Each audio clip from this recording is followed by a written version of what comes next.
Great to have your company on Grandstand AFL for Sunday afternoon footy, coming to you from the MCG as round 2 continues with the reigning premiers Richmond taking on the young and emerging Hawks. Both winners from round 1. Richmond too strong for Carlton by 25 points, while the Hawks came from 40 points down to overrun Essendon at Docklands by a point. No late changes for either side, so the Tigers captain Trent Cotchin is back. Nick Vlosten misses out for Richmond, while the Hawks are unchanged with James Warple set to play his 50th game. The medical subs for this afternoon: Jack Scrimshaw for the Hawks and Jack Ross for the Tigers. So Hawks fans will come along to the MCG hoping perhaps of a return to round 3 last year when they prevailed over the Tigers by 32 points. But since then, or in the head-to-head, the Tigers have won 4 of the last 5. A glorious day here at the MCG, 20 degrees and the sun beating down. Where else would you want to be than in the heartland of Melbourne at the MCG? Matt Clinch will call the action this afternoon. We learn a little bit about some of our callers and experts at Corby's show. What are the most dangerous roads in Australia? I hadn't really pondered it until that stage. My little Western Australian friend is here and ready to go. Corby, welcome. Thanks, Clinchy. When did you think of that? When did you? When I was driving over the Westgate Bridge and I was looking in the rear vision mirror and a car banged into a car behind it, and I thought this will make a great quiz on the game show, but I probably, the execution lacked in the way that I set it up in terms of roads compared to highways, and Lauren Arnell wasn't happy with that, so just bombed out a little bit on the deciding quiz question today on Grandstand AFL Sunday. I'm glad you mentioned the last time these two teams met, the Hawks upsetting the Tigers. So it takes me back to Brett Delidio's days when the Hawks were the dominant team in the competition on this dynastic run that Alistair Clarkson had set up, and Damien Hardwick, of course, part of the coaching staff in those days. And yet, despite the fact the Hawks were this dominant team, it was Richmond that always beat them in the regular season, even though the Tigers weren't necessarily a finals team around that time. Maybe Hawthorn can do the same to the Tigers, that now that the other mob's in their pomp, can the Hawks upset them today? Now, one of our experts is in attendance. He's the man who I've got permission to leave his phone on at all today, and if it rings, that's it. Brett Delidio, you are allowed to leave. Explain to our listeners why you're on standby. That's right, Clinchy. No, I'm expecting our third child any moment now, so, the phone is on. I've said to my wife, don't ring because I'll be picking up at all, so just text me first, I can check, and then I'll know to get on the bike. But you're right, Corb, we did have the wood over the Hawks a lot of time, especially after Dimmer came on board in 2010. We had a really good record against the Hawks. All those years that they won their premierships, we actually managed to knock them off, and knock them off quite comfortably. So we took that, even though we weren't playing finals at the time. We certainly put that feather in our cap at the time. That was our little piece of silverware, knocking off the Hawks. But no, mate, we always matched up pretty well against them, and it hasn't been too different of the last few years. And I'll sit alongside Brett Delidio this afternoon, Brendan Goddard, who I did offer a lift into the ground today, and he said, no, I like to get here right as the opener plays. And yet he's yet to be seen, so I'm sure he'll roll in any second now. Should we do our best BJ impersonations? No. Not yet. It's a bit early in the season for that. He had a strong take last night too, BJ. He dubbed the third quarter last night at Docklands as the worst skill level he'd ever seen in a quarter of football ever, and then backed over it by saying, I'm not exaggerating either, just in case you thought he was putting some hyperbole on it. So any thought that he could have still got a kick out there, no worries, despite being 10 kilos overweight. And yeah, don't worry, I said, well, as long as you kick it to me, I could get one, but otherwise I'm not backing myself in. They're too fit. So Brett Delidio to be joined by Brendan Goddard this afternoon. Mitch Cleary is down on the boundary. Matt Clinch and Corbin Middlemass to call the action. Also today, the Western Bulldogs taking on the West Coast Eagles from Docklands, and Freo and the Giants to close out the weekend's footy. We'll have a feature chat with Callan Ward before that match to chat a bit about his footy journey, playing in prelims with the Western Bulldogs, and the Giants missing out on the grand final, unfortunately, with that ACL, and now trying to make his mark still as a leader of the Giants, but not part of the leadership group. AFLW also will shape the finals. Adelaide taking on Collingwood today, so I'll bring you score updates of that. GWS and Carlton, and the West Coast Eagles taking on the Saints. So, Lids, as we look at this match, I mean, on paper, these two sides look pretty mismatched. The Hawks, in terms of experience, and I guess the leadership of that group, as we've seen in previous decades, but Richmond seem at the peak of their powers once more, they seem like the team to catch this year. They certainly do, mate. I think they showed in that opening game that they're still one of the best teams going forward. But I'll be interested to see what sort of role Craig McRae will play, given that he has been able to come across from the Hawks, and he have a real insight into into the Tigers and how they set up. So it'll be interesting to see what the Hawks can derive from that and whether that can play a part in getting the win today. But you're right, Clinchy. I think the Tigers, mate, they're very strong across all lines. And, you know, Nick Vlosten's a big out for them. He's a really key performer for them down in the back end. Frees up a lot of their, well, sets up a lot of their play, I should say. But the inclusion of Trent back into the team, obviously their captain and really strong leader for them, but sets them up in terms of what they do going forward and being able to set up that defence behind the footy. In that AFLW match, Adelaide currently leading 2-2-14 to the Collingwood side, 1-1-7. So early stages of the second quarter in that match there. We mentioned the big story around the Brisbane Lions today. Mitch Cleary is going to be on the boundary for us this afternoon. He's been keeping in close contact with the Brisbane Lions, who are still waiting to find out if they'll return to Brisbane. Mitch, welcome. Good afternoon, guys. For our listeners that have just joined us in the last few minutes, just recap exactly what's happening with Brisbane at the moment. So the Lions are preparing to stay their fourth consecutive night in Victoria tonight. So they've spent Thursday night and Friday night in Geelong. Were required to undergo COVID tests on Saturday, which they've all cleared, but spent last night in Melbourne and then tonight again. They're awaiting further information as to whether they can fly back to Brisbane ahead of that Thursday night game against Collingwood. Of course, Queensland health officials confirming today the third consecutive day of one new single case in that state. So they're awaiting more information, still up in the air as to where Thursday night's game, Collingwood and Brisbane, will be played. Where would your money be at? Do you think it's going to find a way to take place in Brisbane? Oh, I think that's still the plan at this stage, to have it scheduled to be played where it is scheduled. The other option is here in Victoria or Gold Coast's Carrara Stadium. So there's obviously the health watch is in Brisbane and the Moreton Bay areas. That doesn't extend as far as Gold Coast. There is a chance it could be played at Carrara. We'll know more in the next 24 hours. Yeah, normally such a well-attended match in Brisbane on the start of the Easter weekend as well. Mitch Cleary down on the boundary this afternoon. Matt Clinch and Corbin Middlemass to call the action. Brett Delidio and Brendan Goddard, your experts on Grandstand AFL this afternoon. The sun beating down on the MCG. A modest crowd for this Sunday afternoon. Round 2 of the AFL. It's the Hawks taking on the Tigers. Here's Corbin Middlemass. Two of the best coaches in the game going at it. Hardwick and Clarkson, the ruckman here. Nankervis and McAvoy. Nankervis wins the tap down to Cochin in his first game for the new season. He's tackled straight away by Burgoyne. O'Meara picks up the footy and he's taken to ground. We'll have the ball up. Clear blue skies, 19 degrees, a slight breeze. Hawthorn in their home jumper, the brown and gold stripes with the brown shorts. Richmond in their home strip, black jumper, yellow sash, white shorts. Free kick middle of the ground, and it's going to go O'Meara's way. Lays a tackle on Lambert, didn't get rid of it. And holding the ball the call, so Hawthorn a chance to break. O'Meara by hand to Shields. Away to Jarman Impey, his kick smothered. Bolton did really well. Dusty Martin picks up the loose footy. Hand pass away towards Rewald. Sends it across the ground. Lambert slips over. He was taken high by Burgoyne. Free kick for the Tigers inside the centre square. Richmond heading to the city end. Sends it long inside the 50. Rioli in front. Juggles the mark. There's a mismatch inside the Hawks defensive 50.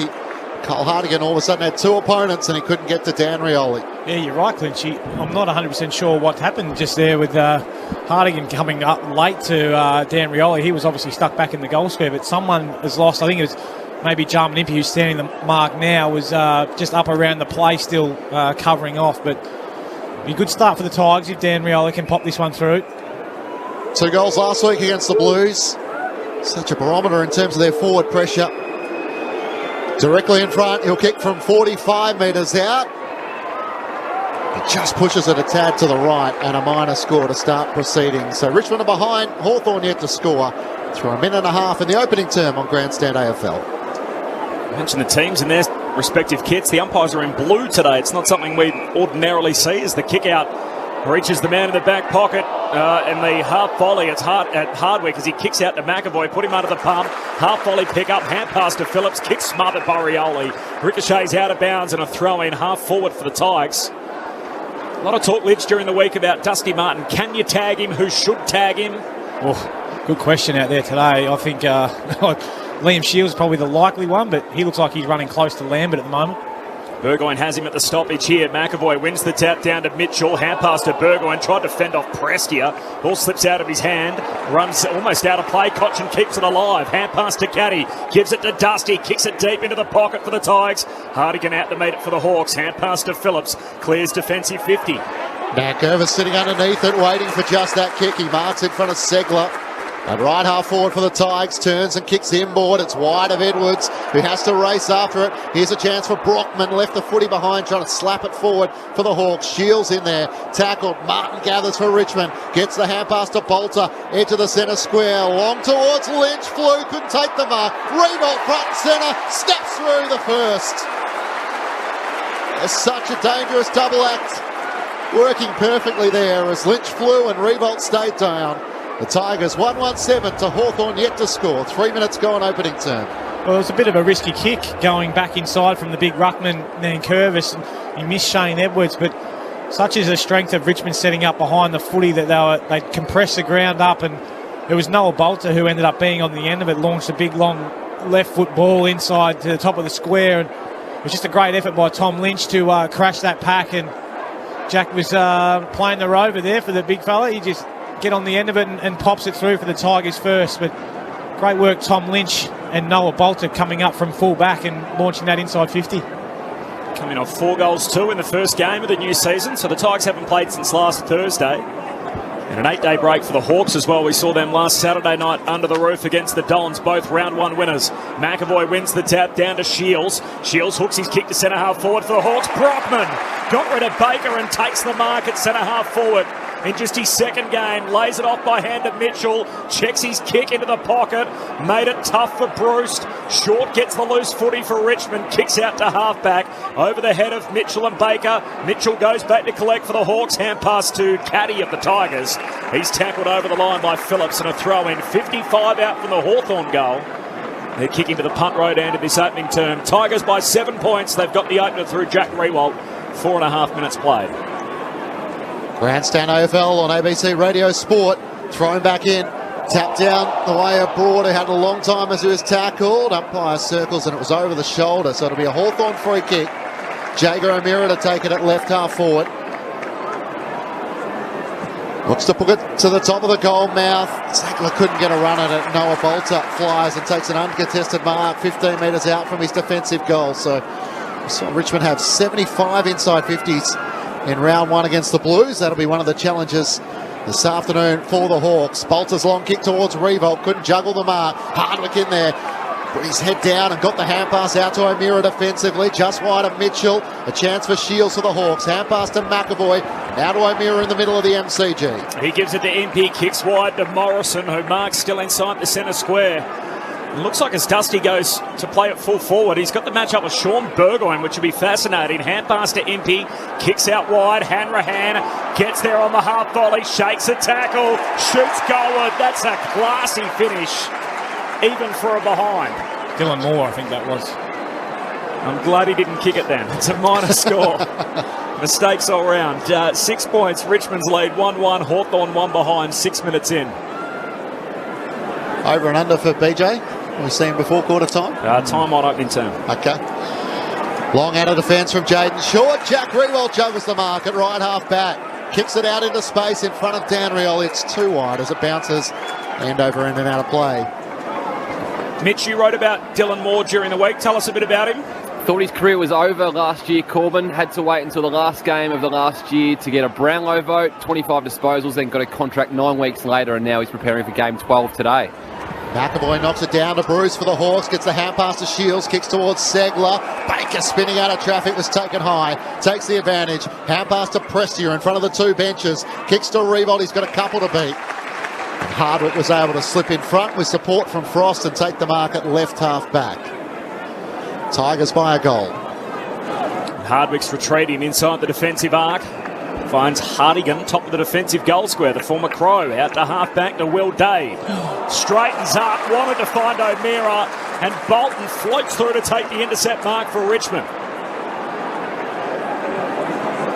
Yeah, you could see what young Will Day was trying to do there, get it forward. He lays it off by hand. He wanted to go to Jaden Short. Umpire says that's not okay, trying to hand pass forward to Short. As the ump was still setting the mark. Doesn't look confident here, Bolton, from 50 out right in front. I think he should be. It's a pretty nice kick. Fast becoming one of the elite players in this Richmond team. Shea Bolton out to the right, searching for some extra distance. His drop punt has plenty of carry. Goes over the fence, but it's off target. Misses out to the left. Richmond are 1-2-8. Hawthorn are 1 behind. 8 minutes into the opening quarter on Grandstand AFL. But the Hawks look to bring things back into play. Day straight down the middle towards Segler. Nankervis stood in the way, couldn't quite take the mark. Swooping onto it, Prestia gets the hand pass to Graham, to Bolton, who moves it wide to Castagna. He marks between wing and half forward out on the southern side. Has Dusty working wide, kicks it in. Saints. Obviously the Blues, so Carlton fans who want. Revolt leads to the pocket. Martin's got other ideas. He goes more direct than that towards Lynch, but Segler able to float across the front and take the mark. 10 metres out from his defensive goal. Richmond by 7. No late change. The 2 medical subs. Jack Scrimshaw for Hawthorn and Jack Ross, again the medical sub for Richmond. 2 weeks running. Long ball out to half-back, but straight to Bolter. Marks the Segler kick. So they've trapped it in this forward 50, and now there's going to be a 50-metre penalty. He's become a good player, Noel Bolter. The short amount of time that he's been playing, I think Alex Rance obviously leaving has given this kid a real opportunity to take that full-back position and make it his own. Athletically so gifted, very powerful athlete, but we've already seen him turn it over and be right up the field already. As of Chris Scott last night. Sure was, and he did great. Bolter, the fullback, 15 metres out, 45-degree angle. He's got an early goal. An unlikely goal kicker these days. Noah Bolter threads it for the Tigers. 32nd game, just his 8th goal. Richmond 2-2-14. They've got the jump on Hawthorn. The Hawks 1 behind. 9.5 minutes into the opening term. Big introduction, Clinchy. Brendan Goddard, welcome. I'm here. Sorry, guys. Sweating the house down. Just ran from the furthest part of the MCG car park you've ever seen. Could still get a kick, you told us last night, mate. Yeah, well, we only had to hit a target. You don't have to do much running to pick it up out from full back kick when the opposition kicked it behind. So the car I feel like I've missed the prep. I don't know what's going on. I heard the crowd kind of roaring. So the stadium's half full. The punt road's the worst I've ever seen it. So I can tell you there's no late change. Jack Rewalt kicked the first. Yep. Bolter's just kicked the second. The 2 subs, Scrimshaw and Jack Ross. And Sean Burgoyne's going with Dusty Martin. I was going to say, what have they got planned for Dusty? So 38-year-old legs. In the middle, Segler up against Nankervis. Segler one down the tap, but couldn't pick up the footy. Nankervis could, but a throw. And it's going to go Hawthorn's way. You wouldn't say Dusty's an endurance athlete, so I think Shawnee should be right for most of the game. Experience. Yeah, Experience. 100%. Giving the job to one of the oldest players in the AFL, 38 years young, Sean Burgoyne. Phillips takes the free kick, risky kick, sets Warple up, crashing into him was Broad. McIntosh, in fact it was, spoils it down, and Day's able to lock it up with Lambert on the bottom. I'm assuming Dusty hasn't done the old walk or drift forward yet, so it'll be interesting to see if Shawnee Burgoyne sticks with him the whole way or there's a handover when he does go forward. Centre half forward for the Hawks, a ball up, Nankervis wins it down, Graham for the Tigers, hand pass out to Pickett who fumbles, puts himself under the pump and then just irons out the man coming in the other direction. That's a fair bump in O'Brien. And Marlon Pickett happy just to take on the oncoming traffic. Dusty's involved here inside the middle of the ground, marks and then sprays his kick. Chenka with GF picks it up, back edge of the square. Hand pass put Hardigan under the pump. Got it out to Mitchell. Dusty follows up with the tackle, back to GF. Works it forward by hand to Phillips. Floats his hand pass out wide, straight to reroll to the opposition. On from the launch pad. Kicks deep to Lynch, who's up and marking. Plays on and goals. Bangs it up into the second deck. Tom Lynch with the major. And the errors just costing Hawthorn there. Results in the Tigers' third. 11 minutes in, Richmond 3-2-20. Hawthorn 1 behind. Grandstand AFL, Brett Delidio and Brendan Goddard. Well, I think it was, you said that the Euros there from Hawthorn costing him, but it was the pressure that Richmond brought, that frontal pressure. We saw Shea Bolton get straight onto him and then Dusty Martin followed up as well. So that's what caused the initial error from Hawthorn. Jack, great work to just bang it in on his left, and Tom Lynch doing the rest. When he gets a one-on-one opportunity, he's pretty hard to stop. A big 6'6" or 7, whatever he is, and buckets for hands. How was the bump from Marlon Pickett? It was hard, wasn't it? Tim O'Brien. Giving away size. O'Brien's back to his feet, but Sean Burgoyne has gone with Dusty, so Dusty's now in the goal square and Shawnee's standing beside him. So ties skip out to a 19-point advantage. Bolter wins down the tap, got it to Bolton. The hand pass to Short off the back of the square. Hand pass to Bolter and then back to Bolton. Cotchin's kick is a turnover. As the mark's taken by Segler, defensive side of the centre circles. He sends it wide in the direction. Well, Dylan Moore, who ducked the tackle, got the free kick, got the hand pass forward to Phillips, kicks inside the 50. Brockman, the target, couldn't take it. Baker did well, gets the hand pass straight to Kaczynski, though, the Hawks. And then a flying shot on goal to the top of the goal square from Hanrahan. And the mark is intercepted and taken. They've just got to get more out of that one. That was an attempted shot on goal. A low percentage one. Oh, broad, long kick to halfback. Rioli flew early, can't complete the mark, gave it to Lynch. He's wrapped up Shields with a chase down tackle, wins the footy for Hawthorn. Commentary wing beneath us, members side of the ground. And the Hawks a chance to go back inside 50. He just kicks laterally though to Hardwick. The man they call Dimmer, Blake Hardwick, who's actually not related to Damien Hardwick, has it on the logo of the members' wing. Kicks to half forward for Hawthorn. Short floats in, takes the intercept mark. The best and fairest winner from last year. 14 minutes in, Tigers by 19. Number one in the AFL for metres gained, so he's off and dashing once more. A beautifully weighted kick to Pickett in the middle of the ground. Gets the hand pass to Graham, straight down the middle to Lynch. Nudged Hardwick out of it. Revolt with a toe poke, gave away the free kick. Umpire saw the push from Tom Lynch. Just as Jack Revolt was about to soccer it through the goals, it'll be a Hawthorn free kick at the top of the defensive goal square. Hardwick takes it to GF, who marks on the defensive 50, with the Tigers leading by 19 points. One of our favourites, Changuith, as he chips short to Morrison, who marks at right half back. Tigers by 19 points. They've got the first three of the game. Morrison along the boundary line to Kaczynski. His second game. Jacob Kaczynski, the cousin of Justin, your former teammate, Beach. Good size like Cozzy as well. Kicks down the wing, good mark, in from the side. Asprey floats across and rides the contact from O'Brien to take the intercept mark, defensive side of the wing. 14 minutes in, Richmond 3-2, Hawthorn 1 behind, no late change at the G. Asprey with a long kick down the wing.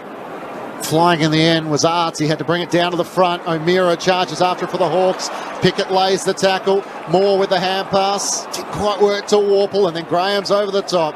Coming up with it is Noah Bolter, left half forward. He screws a kick off the outside of the boot. I'm not sure how he did that, out on the left angle. Off the outside of the boot and it rolls out of play. And he was trying to kick across his body.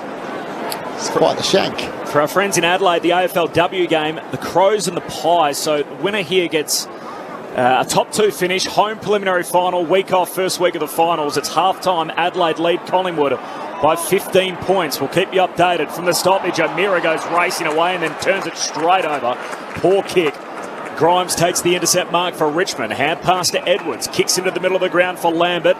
Turns and goes to centre half forward. Underneath it, Frost can't complete the mark defensively. Changuith went without it. Now Bolton for Richmond. Hands it straight to Burgoyne. Clears the defensive 50. Kicks down the wing. Unkind bounce for Brockman. Slips over. Baker keeps his feet. Won the footy. Hand pass back into congestion though. Going without it. Impey. Turnover every possession here. Eventually Dustin picks it up for Richmond, and Martin, of course, finds a target. Pinpoints the pass to Rioli, who marks it right half forward, 47 metres out from goal. It's a bit of a perceived pressure here, I think, on Hawthorn, and they're just a bit fumbly, missing a few targets, particularly with their hands. I know Richmond's pressure's pretty good, but they've had enough opportunities to take the ball, one grab, and they've fumbled, and then the pressure's come. Contract year for Dan Rioli. 3 premierships alongside his name, making his debut just back in 2016. Dan Rioli, his set shot close to the goalpost, wrong side of the stick, a minor. Richmond 3-3, Hawthorn 1 behind, 17 minutes into the opening quarter. Blake Hardwick to bring the Hawks back into play. Runs his full measure and then drives a long kick to the southern wing. Kaczynski the target, can't quite juggle the mark against the smaller Short, who does well to battle for it. O'Meara at ground level. Lambert sliding in. Pickett put his head in there, trying to knock it out for the Tigers. O'Meara was tackled when he didn't have the footy. And the Hawks will take it at right half back, trailing by 20. They're one behind to Richmond 3-3-21. Hawks fans will hope for a fit 2021 for Jaeger O'Meara as he switches play across the defensive 50 and Frost takes the mark. Has Howe free at left half back and a good 20 metres of space. Takes the bounce as he runs to the middle of the members' wing. In two minds whether to chip it over the top or go long. He chipped it over the top and Hanrahan got one in the back from Baker after he took the mark. Hawks fans not impressed by that, but he was able to hold his position and claim the mark. Veers out to the right and sends a long kick towards Kaczynski. Pickett was up, couldn't quite take the mark. A chance. Graham couldn't get a kick away. O'Meara's kick is smothered by Edwards. Cochin in the defensive 50. One way then the other. Great balance and vision to just put a ball into the middle of the ground and clear the danger. A chance still for the Hawks as it's punched away and gathered by Warple in the middle of the G. Warple's got Morrison free, takes the mark. Great southern stand wing, turns and kicks to half forward. O'Brien competes, no mark, falls front and centre to Broad of the Tigers. Hand pass ends up with Edwards. Moore tackles him, dispossessed. Moore collects the footy, but his hand pass ends up with Cochin. Half back for Richmond. Dangerous handball, put Pickett under the pump. Mowed down by O'Meara. Got the hand pass away to Asprey, out to Jack Graham. Clears the defensive 50, kicks to Rewald on the wing. No mark, loose footy collected by GF. Jams it on the boot from 70 out, kicks it deep into the pocket. Kaczynski underneath it, spills the mark. Bruce tries to mop it up, has a fumble, coughs it up. Hand pass to Cochin, chance to rebound out to Baker at halfback. He dropped the mark, GF tries to charge through, Asprey lays the tackle. And the umpire will ball it up in the left forward pocket for the Hawks, who just couldn't quite pull it all together. You don't see Punky Bruce fumble the ball too often, so it's contagious. Yep. Perfect day at the MCG. Nankervis wins down the tap to Graham. Dribbles a kick towards the boundary mat. Revolt comes charging out with Frost for company, and off their hands it goes out of play. In front of a good section of Hawthorn fans in the Olympic stand at the MCG this afternoon. The Tigers leading by 20 points with the opening 3 goals of the match. Jack Ross again the sub for Richmond. Scrimshaw for Hawthorn. Neither of them activated so far. No late change from the boundary throw-in. Jack Graham first possession. Hand pass ends up though in the hands of Daniel Howe. His kick smothered. Nice work, Cochin getting across in front to force the ball back out of play. And a throw-in on the wing. 3-3 to 1 behind. It's Richmond by 20 points as we tick into time on in this opening term. And then Curvis and McAvoy to do the ruck work. McAvoy gets more of it, pushes it out in front of Phillips. Between wing and half forward, hand pass away to Warple. Kicks Hawthorn deep inside forward 50, numbers with Richmond. And Broad is back taking the mark defensively in the back pocket for the Tigers. Well, Broad's the spare, so Hawthorn have actually... Richmond has sent one up to the stoppage. Hawthorn are choosing to sit off the back of a stoppage. Hawthorn's brought another one up to the stoppage, and they're choosing to have Broad or a +1 back in the defence, so he's going to start impacting the players he did there. Broad long towards Nankervis. McAvoy punched it down, but a chance for the Hawks to intercept as Cochin's kick's picked up by GF, who dribbles a kick into the middle of the crowd. Mitchell tries to get it to O'Meara, can't do so. Prestia was able to get in the middle for the Tigers and gets the hand pass away to Castagna. Out to the southern wing for Arts. Impey with a good spoil away. Punched it a good 15 metres. And then overrunning the footy was short. Hanrahan with a chance to pick it up for the Hawks. Hand pass to Impey. Kicks inside the 50. Kaczynski up, couldn't take the mark. Grimes right there with him. Kaczynski, good follow-up tackle. And the umpire will ball it up 40 metres out from the Hawks' goal. The punt road into the MCG, leading by 20 points. Up it goes. Half forward for Hawthorn. Warple on the bottom of the pack. Eventually comes out Caddy's way. Hands it to Cochin. High up and under across the half back line. Broad has to be quick. Got it out to Baker. Kicks off half back in front of Dusty. Collects on the hop. Now trying to take on Frost. Hand pass along the boundary line. Finds Baker in front of the bench where Burgoyne's waiting to come back on. Kicks to half forward. Lynch got in front of Hardigan to take the mark. 65 metres out right half forward. Lynch will just poke his pass down to Caddy, drifting forward, marks 48 from home. In the shadows of the Ponsford stand. Burgoyne back out there. Is that the matchup on Dusty Martin, which we've been talking about all week? This will take Caddy's best effort. He'll have to kick from outside the 50, and the boundary line only 3 metres away on his right. In he comes, Josh Caddy. Drop punt, sails goalward. He's having a ping. It won't quite get there. Punch through on the line by Hardigan for a minor score. Hawthorn 1 behind. Richmond 3 goals 4. 21-point lead for the Tigers. Time on opening term. Hardwick back into play. Mitchell dropped the mark. He's got problems now as Rioli sweats on him. Gets the hand pass back to Hardwick, who's able to chip wide. And the mark's taken by Hardigan. The former Crow sends it long to half-back, where Kazitsky's out and takes the mark at right half-back. He got nothing forward of the ball, though, so Richmond have done a good job of getting almost 2 directly in line with him. Hence why he has to try and pull off an impossible kick. Tried to thread the needle and missed it. Prestia took the mark for the Tigers. Inboard the chip kick to Cochin. The Tigers captain back in the lineup after missing last week with Gastro. He kicks inside the 50. 2-on-1's Hawthorn's way. Daniel Howe's able to take the mark for the Hawks. Chips wide to Burgoyne. The Tigers by 21 points. Burgoyne, not a great kick down the boundary line, out in front of Hanrahan, tries to soccer it back inboard. They all overrun it. Broad's tackled over the boundary line by Will Dade, who'll get a free kick. Didn't have the footy. So it'll come back to Broad.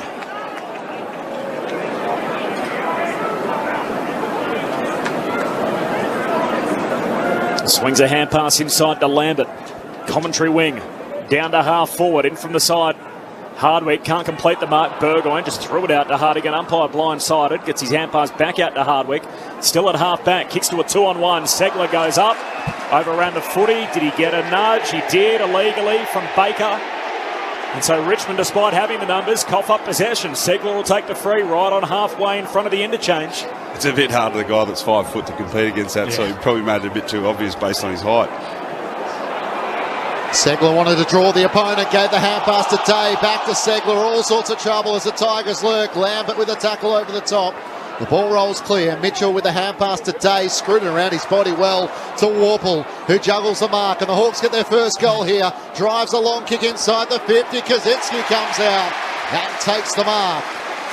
45-degree angle, 25 metres out from goal. Well, it was a bit scrappy, that little bit of play there, Beach, but you can see that they're reluctant to just drop it in long, because every time they have, it's been an outnumber from the Tigers over the Hawks forward. So it did come off with that quick kick from Day to Warple. I thought Warps might have missed that little lead up from Ben McAvoy, but saw the mismatch in Kazitsky and dropped it long. Kick one behind last week against the Hawks. Kazitsky on a 45-degree angle, kicking from about 30 metres out, comes in and steers it through the middle. His first goal as a Hawk, and they're on the board at the MCG in round 2. 1-1-7 to the Tigers, 3-4-22. 25 minutes gone, opening term on Grandstand AFL with Brett Delidio and Brendan Goddard. Well, it kind of contradicts their kind of structure, is it? If they're allowing that +1 to be inside forward and then they're reluctant to get it in there. Yeah. So they're playing a dangerous game by trying to... It looks like they're consciously trying to handball their way into a position where they can bypass that +1 or find a lead, or the forwards can deal with a +1, but the pressure from Richmond's too immense. Yes. And it's not going to be unrelenting. Like, it is going to be unrelenting, sorry. So it's not going to get any easier for the rest of the day. There's an expectation now with Richmond, and then why they've been so good is it's going to look like this for 4 quarters. So they'll either man up that +1, or they back themselves in to get it on the boot, and their forwards to bring the ball to ground and not let that +1 mark the footy.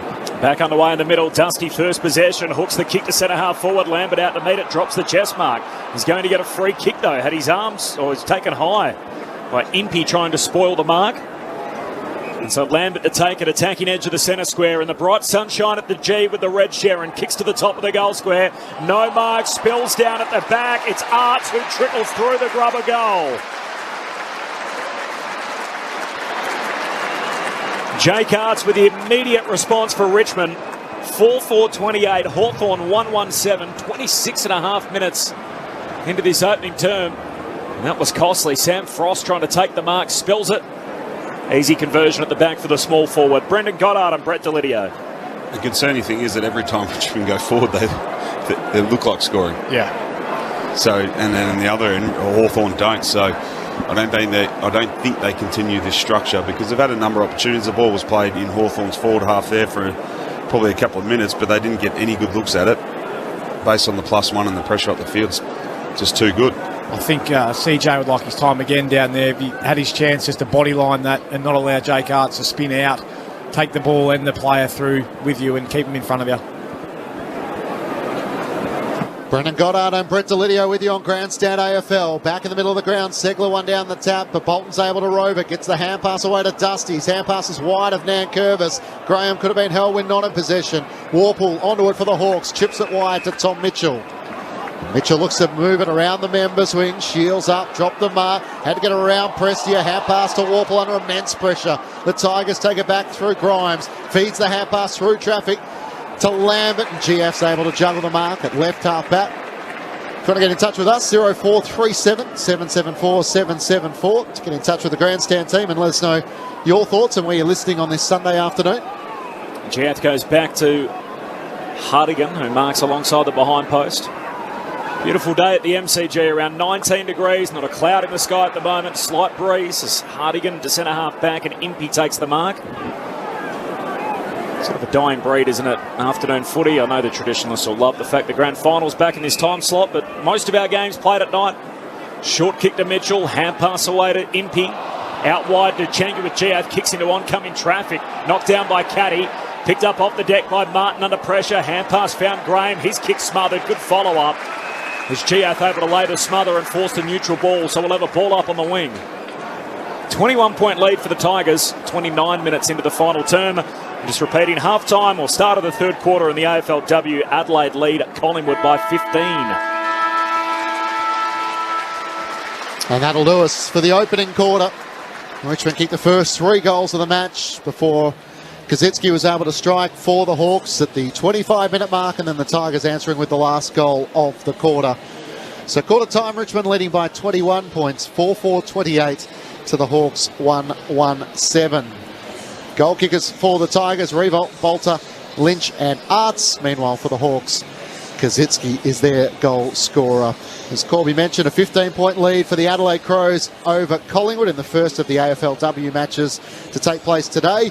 After our match, of course, the Western Bulldogs taking on the West Coast Eagles from Docklands. We'll have regular score updates from that match as well. And Fremantle taking on the Giants to close out round 2 of the AFL competition. It's all unfolding on Grandstand AFL on ABC Radio, ABC Sport Digital and via the ABC Listen app. Open your ears to the world with the ABC Listen app.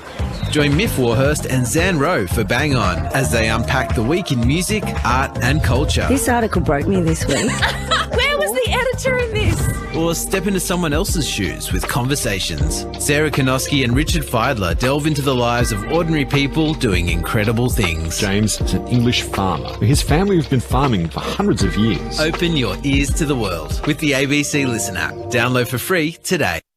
The 2021 AFL Premiership season on ABC Radio and on ABC Sport Digital. Here's a chance for Brockman, left the footy behind, trying to slap it forward for the Hawks. Shields in there, tackled, Martin gathers for Richmond, gets the hand pass to Bolter, edge of the centre square, long towards Lynch, Blue could take the mark, Revolt front and centre, steps through the first. Phillips floats his hand pass out wide, straight to Revolt of the opposition.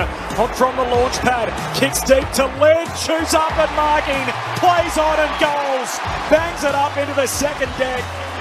Tom Lynch with the major. The ball rolls clear. Mitchell with the hand pass to Day, screwed around his body well to Warple, who juggles the mark, and the Hawks get their first goal here. Drives a long kick inside the 50. Kazitsky comes out and takes the mark. Kazitsky on a 45-degree angle, kicking from about 30 metres out, comes in and steers it through the middle. Lambert out to meet it, drops the chest mark. He's going to get a free kick though, had his arms, or he's taken high by Impey trying to spoil the mark. So Lambert to take it, attacking edge of the centre square, and the bright sunshine at the G with the red Sharon, kicks to the top of the goal square. No mark, spills down at the back. It's Arts who trickles through the grubber goal. The 2021 AFL Premiership season on ABC Radio and on ABC Sport Digital.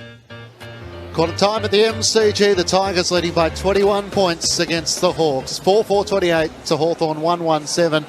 As always, we'd love to hear from you. 0437 774 774 is your way to get in touch on the SMS. Matt Clinch and Corbin Middlemass call the action. Brett Delidio and Brendan Goddard, your experts on Grandstand AFL. We talked about just Richmond being so dangerous going forward. and their 62% efficiency from 13 entries, both having 13 entries, mind you. Yeah.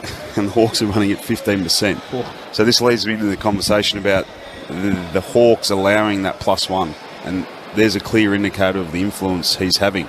Not only touching the ball a couple of times, intercept marking, but even when the Hawthorn players look up, yep, that they see a +1, so that creates indecision as well. So it's I'm not sure there will be a plan B. It's Hawthorn and Alistair Clarkson, but I think they've got to change something, because I wouldn't say they've been great inside 50s anyway, and a number of times when they did look like they had a spare out, Richmond is so good at covering each other, coming forward to defend, leaving the loose out the back.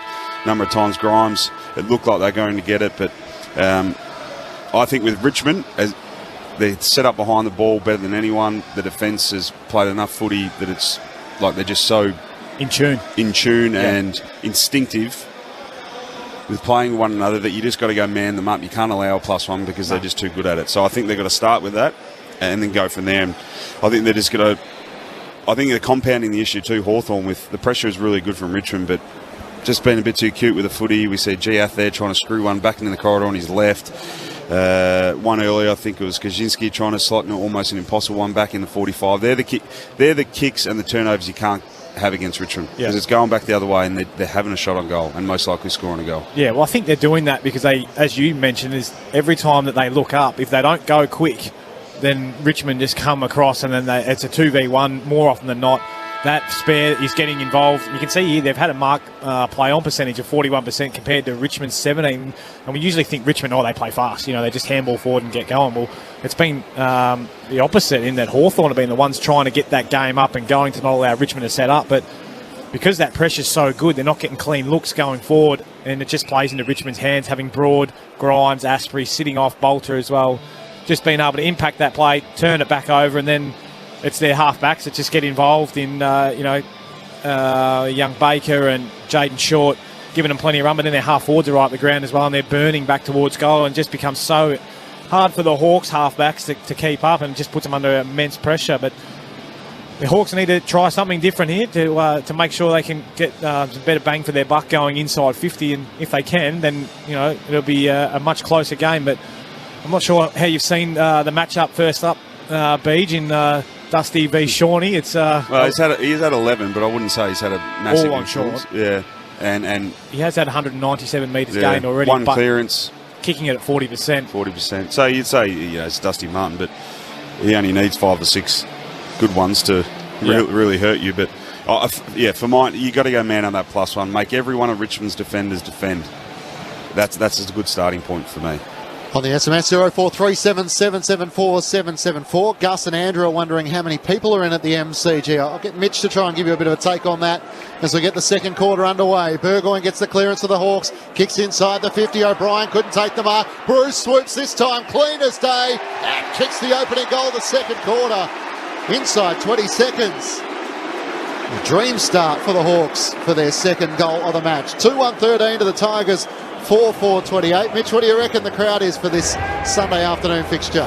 I'm going to say somewhere between 40,000-45,000, Clinchy. They're pretty well in at the bottom deck here, Olympic Stand and Ponsford Stand, and they're halfway up the Great Southern Stand. So I'm going to say around 40 to 45. Gil's also listening in from the UK in isolation. So, for any of those international listeners, the AFL app is the way in which you can listen to our AFL call wherever you are around the world. So, hope you're surviving okay, Gil, there. And also a couple of our listeners who are on the road, Sam and Ben, listening in on the road in Albury after just having a couple of pies, hoping Timmy O can have a breakout season and keep the Hawks in this one. So great to have your company wherever you're listening around Australia. Crows by 21 in the AFLW game over Collingwood, so 4-5 to 1-2. That's third quarter action, playing for the double chance in the home prelim. Back in the middle, McAvoy wins the tap. Prestia was tackled without it by Shields. He'll get a free kick. Of course, this was a big game for Dion Prestia, a big decision. Richmond Hawthorn once upon a time when he was leaving the Gold Coast, eventually deciding to join the Tigers, and you know the rest. 3 premierships later, hand pass away to Short, long kick inside 50. I think it bounced off the scone of Giath as it spills down towards Day. Hand pass to McAvoy to Mitchell, now to Giath. Hand passes it straight to McIntosh, who snaps and misses behind. He had way more time than he thought. Jouth gave him the ball at a 10-metre radius from anyone else on the ground. They've done that a couple of times. Is there literally confusion with jumpers or what's going on? It is an interesting clash, isn't it? The yellow with the brown stripes up against the black with the gold sash, or the yellow sash. Yeah, it's a brighter yellow, but they've literally done it 2 or 3 times. Richmond by 16. Will Day with a long kick in, looking for Kazitsky, couldn't take the mark. Now Curvis at the back with a hand pass to Cochin. Lambert was just pushed out of it by O'Meara. The umpire said that was in the back rather than the side, so Lambert will take the free kick. At left half forward for the Tigers. Coming up for their 15th inside 50 for the match. They had 75 last week against the Blues. Puts it towards Lynch, who in front position is far too hard to stop. He's really just able to take an uncontested mark with Hardigan caught behind. It's things like that are kind of inexcusable. Richmond don't allow that to happen. No. Where's the third man aerial support? Where's one of the Hawthorn players reading the cues, reading the play, trying to assist third man in? Left it all to Hardigan with Lynch, as you made mention, in front position. It's pretty hard. It kind of dipped on him too, to be fair. It wasn't a perfectly spinning drop punt, but there's got to be more aerial support for the Hawthorn defenders. On 2 occasions throughout his career, he's kicked over 60 goals. Tom Lynch, he's got one already this afternoon, directly in front, 30 metres out. Lynch has his second. And the Tigers immediately return their lead to 22 points, the biggest lead of the match so far at the 3.5-minute mark of the second term. 5-5-35 to the Hawks, 2-1-13 with Brendan Goddard and Britt Delidio on Grandstand AFL. And to provide context, that was a slow play. It was a free kick. So they had plenty of time to get back, didn't they? Hawthorn had plenty of time to set up, the mids, the half forwards to get higher up the ground, release the mids back into the defence. There shouldn't be really any space where Lynch can actually run and jump at the footy, or in a pocket of space where he had literally outside, right in front of goal. So little things like that, that's what separates the good, the average, great teams. Well, the next closest was Rewalt. He was going to be the next one to fly. So I don't know where the next Hawks defender was, but little RFI, they call him now. Restart back in the middle, both Burgon and Dusty in there, but it's O'Meara standing next to Dusty here. O'Meara's going to get the footy. One down by McAvoy, a hand pass from Mitchell to O'Meara, kicks to centre half forward, spills down to Bruce, hand pass to Hanrahan, kicks inside 50, O'Brien out to meet it, no mark. Falls to short of the Tigers, to Edwards, sweeping hand pass to Koch, and he's tackled, taken to ground by Shields. Got a kick away off his backside, works out to Prestia, hand pass to Dusty, runs and carries. Hand pass away to Edwards, kicks across the back edge of the centre square, finds short for Richmond. Gives the hand pass away to Koch, and it missed him, but he had enough time to gather it in front of Moore. He's kicked to Graham, couldn't quite take the mark. Can fend off O'Meara, but not Howe, who got there late to lay the tackle. Holding the ball. And the Hawks will take it on left half back, trailing by 22. Howe with the hand pass to Hardwick. Hardwick on the southern wing, turns it over, kicks to Brockman. Brockman can play on, he's got a player over the top. Works it over the top to Dylan Moore, who sends it inside the 50. In from the side, Kazitsky couldn't take the mark. Broad gathers, has to awkwardly kick a ball towards Arts on the defensive 50. Couldn't pick it up cleanly, Edwards could. The hand pass to McIntosh works, and he steers the ball to Lambert, who has it at left half back. He wants Dusty and finds him, so Martin up to possession. 14 here as he lays it off by hand to the run of short. Dishes it off to Prestia. Prestia back inboard by hand to Graham. Floats the hand pass to Arts, who's kept on moving. Hardwick almost runs him down. Hand pass to Rioli. Threads it to Rewalt. Sweeping hand pass to the pocket. Snap from Caddy. Misses to the near side. That was so clinical. Wasn't it? They were just playing with him a little bit, weren't they? It was terrible defence by Hawthorn, mind you. I don't how does Lambert get all by himself? He's just doing what he comes up to half back. He doesn't go inside defensive 50, and that's his spreading position, because at centre half back he can go either way, so he just shifts with the ball. So that's his starting point. Where's the half back or the midfielder that's meant to be on him? Richmond by 23, so that game high margin continues to grow. Hardwick brings the Hawks back into play, finds Shields inside the defensive 50, then to McAvoy, the Hawthorn captain has it.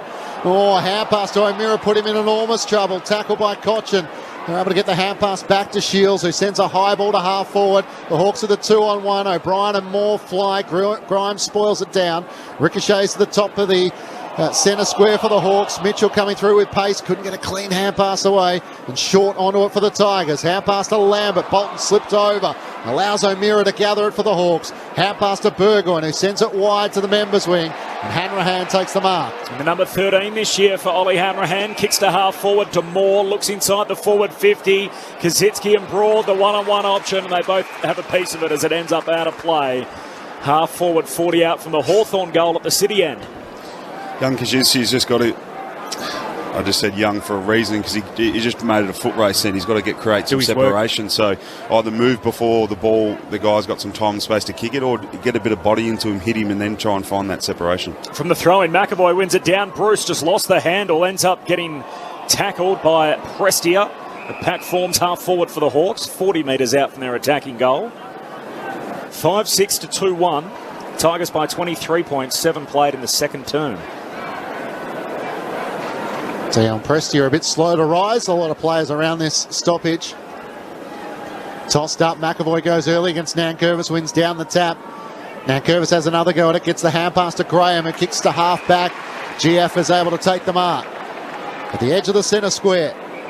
It's a congested attacking 50 for the Hawks. So GF just sends a high ball to the top of the goal square where Segler's there. McAvoy as well. It's spoiled away by the Richmond defence. Lambert onto it. Hand pass into the path of Short. He has to dodge and weave to get around. Hanrahan turns back inboard to the corridor. Hand pass to Edwards. He's able to get around Howe. Great evasive skills from the Tigers as Lambert takes the mark at right half back. This is where they look so threatening as Lambert kicks back into the corridor. Finds Castagna out to meet it. He marks outer edge of the centre square, told to go now, turns and kicks long, the big boys up front. Lynch caught at the back, forced to spoil. Live ball at the ground level, picked up by Rioli off the deck. He's tackled by Hardwick, spills out to Caddy, got it, dispossessed straight away, held without it, said the umpire. And Josh Caddy's going to be given the free kick, 40 out at right half forward. I saw you shaking your head there, Beach. Oh, he straightens up to Dusty, who marks back in the corridor. Burgoyne's effort to mark late is no good, and they're queuing up in the corridor. So Dusty keeps straightening up, and then Curvis marks a true centre half forward, 40 metres out. It's just a run and spread that Hawthorn aren't making early enough decisions. When the ball was deep inside their 50. Is Lambert O'Meara you're going to talk about just here? Yeah, Lambert's already made a decision and shift with the ball, in line with the ball. And O'Meara's just watching the ball, and then all of a sudden he's like, mate. So Nankervis, the set shot, he's off target, misses to the right and behind. Tigers by 4 goals neat, 10 minutes into the second. So then it just makes it harder for himself because he realised at one point, I've got to go here. Yep. Then he's got to put in the hard yards because Lambert's already got nearly 10 metres on him.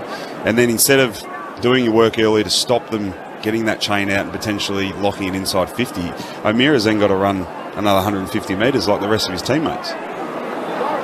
Hardwick straight down the middle with his long kick in, looking for O'Brien. Couldn't take the mark. Bolton for the Tigers onto it. Gets the hand pass to Edwards, who spreads it wide to the southern wing by foot and finds Castagna. Reloads and sends Richmond into attack once more. Lynch has got about 3 to beat. And in the end, Segler used his body. Near the boundary line, he was tackled without it. Umpire said play on. He goes again. They've managed to keep it. Tom Lynch in that marking contest and legally as he chips it wide to Howe. The old 6'7" bloke just fell a little. He's on one leg again. There was a few guys last night just on one leg. Brockman takes the mark at half-back for the Hawks. He lays a hand pass to the Brownlow medalist Mitchell. Back over to Brockman, draws the defender, gives a hand pass, a little sloppy to GF, who's taken high. And get the free, the Edwards tackle over the shoulder. The GS, in my opinion, he's got to go now because he's got a 3-on-3 down the line inside 50, and then he just allows Richmond players to all get back and get an outnumber. Contest kick to half forward, they all miss it. There's another whistle on the play, there's a hold. It's going to go Richmond's way against O'Brien, and Nankervis will take it at right half back. 24-point lead for the Tigers, 5 goals to 2. As Nankervis tries to pinpoint his pass, just kicked it over the head of Graham. He wants to keep it alive. It's out of play and a throw-in. It's good last week. Jack Graham in the season opener had 33 touches, 11 inside 50s. Two-time premiership player, the 23-year-old in Jack Graham. It's a 24-point game here, 11 minutes into the second term. Richmond 5-7, Hawthorn 2-1. At Norwood Oval in Adelaide, AFLW action. It's the Crows leading by 21 points at three-quarter time against Collingwood, the winner to host a final in week 1. Martin from the throw-in. Gets the hand pass away to Caddy. Feeds the hand pass to Baker. Almost run down by Moore, but got his kick away in time. Wide of Lynch at half forward. Hardigan with a grab of the arm. Lynch gathers the footy. Gets the hand pass tight against the boundary, but Graham runs out of room. And a boundary throw in right on the paint of 50. From the Tigers' goal at the punt road end in this second quarter, Richmond leading by 24 points. A big weekend in AFLW. So North beating Freo yesterday, cost them a home final. The Brisbane Lions losing to Melbourne. Now it looks like the Crows are going to get the week off, home prelim. And Collingwood, who were playing for top spot, are going to find themselves in a cutthroat final first week of the finals unless something dramatic happens in the final term. Free kick here at the boundary throw in. McAvoy to take it. Kicks down the line. O'Meara clever. Swats it back inboard to Phillips' advantage. Pack forms though as the ball hits the deck. Caddy stands up with it through congestion. Hand pass over his shoulder. Ends up with Howe. Another turnover. Picked up by Phillips. Surge kick down the wing. Bouncing footy southern side. Kind bounce for Kazitsky. Paddles it out in front of him. Chase on for the footy. Bolton first one back. Bolton nice. Paddles it to his own advantage. Collects in the back pocket and then kicks it out on the full. Under pressure, so free kick for Hawthorn here. 60 out at left half forward. 24 points Richmond's lead, but the Hawks going inside 50, 13 minutes into this second quarter. Phillips to take it for the Hawks, sends it inside the 50, asking a bit of Brewster's. Nankervis goes up, couldn't take the mark. Kazitsky knocks it out to O'Brien, dribbles towards the goal mouth. Moore can't get boots the ball. Only about 3 or 4 metres out, has a second go at it, still a metre or two short. Broad knocks it out for the Tigers to Lambert. The hand pass to Edwards, turns it straight over to Morrison, who turns and snaps on goal with his left boot. An unlikely error from Richmond deep in defence. And Harry Morrison was able to make the most of it to kick the Hawks' third goal. They're 3-1-19 to the Tigers, 5-7-37. 13 minutes gone, second quarter on Grandstand AFL. Well, it was just good tackle chase pressure from the Hawks forwards and mids to be able to put Shane Edwards under enough pressure to force that cough-up handball, and a really nice finish from Harry Morrison. Good reward for effort for chasing out defensively, and then a nice finish on his opposite to drag that one back through. The Hawks are certainly not out of this. It's what we asked for, Beej, at quarter time, being able to get a couple and make the most of getting them inside forward 50 and kick a couple of goals. Mitch Cleary on the boundary. Interesting to see what the reduced rotations does for players' time on ground. James Warple coming on for his first run of the quarter in the 14th minute mark. He's only played 46% of the game. 14 minutes into the second term, Tigers 18 points out ahead. From the restart back in the middle, Bolton and Howe crash in for it. Howe wins it, hands it to Burgoyne. Hand pass to Mitchell, kicks to centre half forward. O'Brien out on the lead, no mark, spills to Hanrahan front and centre. Grubbers a kick to the top of the goal square. Asprey comes charging out for the Tigers and then clears the defensive 50. Long kick down the wing, 2 one-on-ones. Spills down to Castagna. Castagna wins it for Richmond. Hand pass out to Broad. Short kick down the line to Lambert. Up to halfway. 5-7 to 3-1, so 12 scoring shots to 4. And Lambert makes an error by foot, goes inboard, kicks it straight to Brockman. Hawks back the other way, kicks down to half forward, back with the flight. O'Brien takes the mark, shadows of the grandstand in front of Richmond's race, kicks into the pocket, wanted Kazitsky, no mark for the Hawks. Richmond win it back, Lambert dangerous, hand pass for Asprey. It'll fall to Edwards, he gives it to Prestia, still at half back. Kicks to McIntosh. Let me have another go. Kicks to McIntosh, who takes the mark in front of Impey. And then wide to Tom Lynch at left half forward. Dusty's long in the goal mouth. Good support as Segler flew from the front and takes the mark in front of Dusty. And the Richmond goal at the punt road end. Switches play out to the left back pocket where Howe takes the mark. Giaff over the top. Saw his run and dash last week against the Bombers. He's going to push back behind his mark on this occasion. Chip it back over the top to Howe, who has it at left half back, southern side of the MCG. Our Western Australian listeners at halftime, you'll be heading to the Dogs, taking on the West Coast Eagles for the full lead into that match, so you won't miss a second of the action. For the rest of our listeners post-match, I have a chance to take your calls with Brennan Goddard and Brett Delidio. As Frost takes it in the right back pocket for the Hawks, drives it out to Harry Morrison on the members wing. Has Impey over the top, feeds the hand pass and he accelerates, takes the bounce, takes on Tom Lynch and then is brought to a halt. Shimmies back to the corridor with a good kick to Day, and the Hawks have the chance to pounce from here. Exciting Will Day, a jumper swap in the off-season to number 12, which his grandfather wore in a Hawthorn premiership. And he kicks to the hot spot. O'Brien nudged underneath it by Bolter, who takes the mark for Richmond. Kicks out to half-back for McIntosh. A kick coming out of the defensive 50, kicks wider to Caddy. Marks at half-back in front of the Richmond race. Tigers by 3 goals. 17 minutes into the second term. Back across the half-back line to Short. Short from one flank to the other finds Baker. Right half-back for Richmond. Pokes the pass out of the defensive 50. This is Lambert again. Possession 14 coming up. Back inboard to Prestia. Prestia kicks short to Caddy. Back out to the centre square. Bright sunshine today at the MCG. As Caddy swings his kick out to the southern wing. Pickett marks and goes. Hand pass over the top to Bolton from the launch pad. Kicks into the pocket. And Castagna marks just inside the boundary line. Right forward pocket. Punt right end. Well, you've said it before a couple of times already, Beach, but if you keep allowing Lambert just to do as he pleases out there and be that link-up player from half-back through to half-forward, he set that up, just gave him that easy release, and they'd be able to work the ball down. Some nice kicking, though. It's been a clean build-up. They haven't handed back possession all the way down the field, and Castagna finishes from the pocket. Snapping off his left boot, opening up the angle. Richmond 6-7-43, Hawthorn 3-1-19. Margin back out to 24 the Tigers' way. 18 played second quarter. Brendan Goddard, Brett Delidio.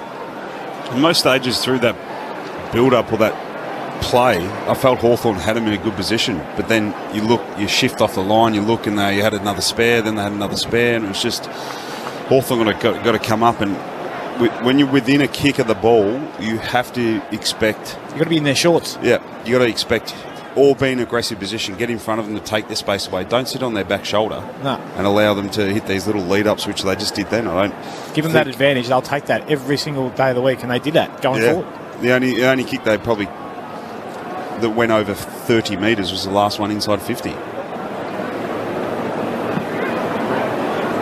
Brendan Goddard and Brett Delidio with you on Grandstand AFL. Back in the middle of the ground. Cochin's able to knock it out, but the Hawks with a chance to clear through Howe. From the defensive side of the centre circles, kicks a high ball to half forward. Baker's able to put the spoil on Hanrahan, but Hanrahan soccers inside the 50. O'Brien with a good paddle towards the goal mouth. Short gets back for Richmond. Hand passed away to Marlon Pickett. Put Asprey under pressure. He's dumped in a tackle by Segler, but got it on to Baker. Had it a long time, and then out to Marlon Pickett. Back to Baker at half-back. Lambert has it for the Tigers. One way then the other towards Rioli, who flew high against GF but couldn't come down with the footy. And Castagna is eventually taken out across the boundary line, not far from where Mitch Cleary's watching on. You guys have spoken about the Sean Burgoyne tag on Dustin Martin. It is a traditional old tag. He's coming on and off as Dusty does. They're back on the ground now. So boundary umpire chucks it in beneath us. Tigers by 24 points. Approaching time on in the second. The ruckman share it. Nankervis hacks it off the deck. Little fumble from Rioli. Follows up. Hand pass to Prestia. Now gives it to McIntosh on the logo. Hooks the kick inside 50. Second attempt marked by Hardigan out to meet it. Ballooned off his chest initially. Paid the mark as he kicks across the half-back line to Hardwick. Short pass by foot to Morrison. Feeds it further forward by hand to Mitchell. Runs into trouble, runs into Cochin, turns it over. Hands it straight to McIntosh. He dishes it by hand to Cochin. Kicks inside the forward 50. Wanted Lynch down there. Caught in a 2-on-1. No mark. Hardigan worried him out of it. Down to Day. Drops to his knees. Hand pass to Frost. Hurried kick out of the defensive arc. Here's Howe. He runs onto it and does well for Hawthorn. Southern wing. Kicks further afield to Hanrahan. Takes the mark just beyond the wing. Hand pass away to Moore. By hand forward to Phillips. Got there on the half volley. Phillips turns, looks inside the forward 50. O'Brien out to meet it. Goes up. No mark. Got a shove. Free kick, Tim O'Brien. Left forward pocket. He'll kick from 25 out. I just want to go back down here. A little bit of play. I love Tommy Mitchell's wants to get that. He's got to throw it up, which is worse. Nice leg onto the boundary with pressure coming at you. He's getting plenty of it. He's had the 17 already, but some of them, I think you could have a couple less and be a little bit more damaging sometimes. Tim O'Brien, his third kick of the day. His last kick last week, a big one for the Hawks. That's a superb finish as well. Kick. Slots it from out wide. Hawthorn cut the lead back to 18. Richmond 6-7-43. Hawthorn 4-1-25. 22 minutes into the second term. Tigers by 18. Brendan Goddard and Brett Delidio. Grandstand AFL. There's a bit of I guess, luck coming out of defence there for Hawthorn. It was great pressure. Again by the Tigers, and a forced kick from Frost landed in Howe's. I liked Howe's game. He looks good on that wing. Yeah, good size. Gives him that flexibility. Yeah, good ball user. Yeah, good decision maker. But it was. What's he like aerially? Well, he's brave enough. He's not. I wouldn't say he's a big pack marker. No, I was he's just not saying like because if you play on someone smaller, then you can really you could isolate him out there for sure. a bit and just kick it to him. Yeah, but he attacked it, didn't he, and kept it in front of him, and that's what allowed him to get that overlap. I thought they might have gone a bit slow, but in the end, they worked it well enough to get it down and give Tim O'Brien a chance. So Hawks stay within striking distance. Richmond by 18 points. It's back in the middle. It's knocked forward the Hawks' way, but Bolter's onto it for the Tigers. Gets the hand pass away to Prestia. It kicks away at Burner. What a bullet it was to Bolton, who takes the mark at half forward. He's still 60 from home. Wants someone to lead in the pocket. Goes for Reebok. What a pass. Not just the first, but then the second from Bolton, who was able to hit Jack Reebok, leading to the left forward pocket on his chest. That's elite. That's just pure skill there from Bolton. And Prestia's not renowned for being a great kick, but to hit that low, hard one in not a lot of space, and then Bolton just creating something out of nothing when he got called to play on and waited for someone to come at him, and then Jack just hitting him lace out with, you'd arguably say just a foot of space in front of Frost. Kicked the opening goal of the game. Jack Reebolt out to the right, 45 metres out, straight over the goal umpire's hat for his second. Coming off 4 goals last week against the Blues, the Tigers answer back immediately, and they lead by 24 points, 7-7-49 to the Hawks, 4-1-25. Meanwhile, a goal for the Pies in the AFLW match against the Crows, so that margin is 15 points at the 8-minute mark of the final term. And on the SMS, great to hear from Deb, who's enjoying the commentary on a lazy Sunday afternoon. Go Tigers. Fran also hoping that the Hawks can be fired up by Clarko. Try and have a big second half. Great to hear from you. 0437 774 774 is the SMS line. I think that was Liam Shields, just knowing that a guy had him for pace. And he goes, I'm not going to commit too much here because he'll make me look really silly. Held off just enough, and that's what gave Bolton that time to be able to put it on Jack's chest. Tigers kicked the first 3 goals of the game. It's been goal for goal since.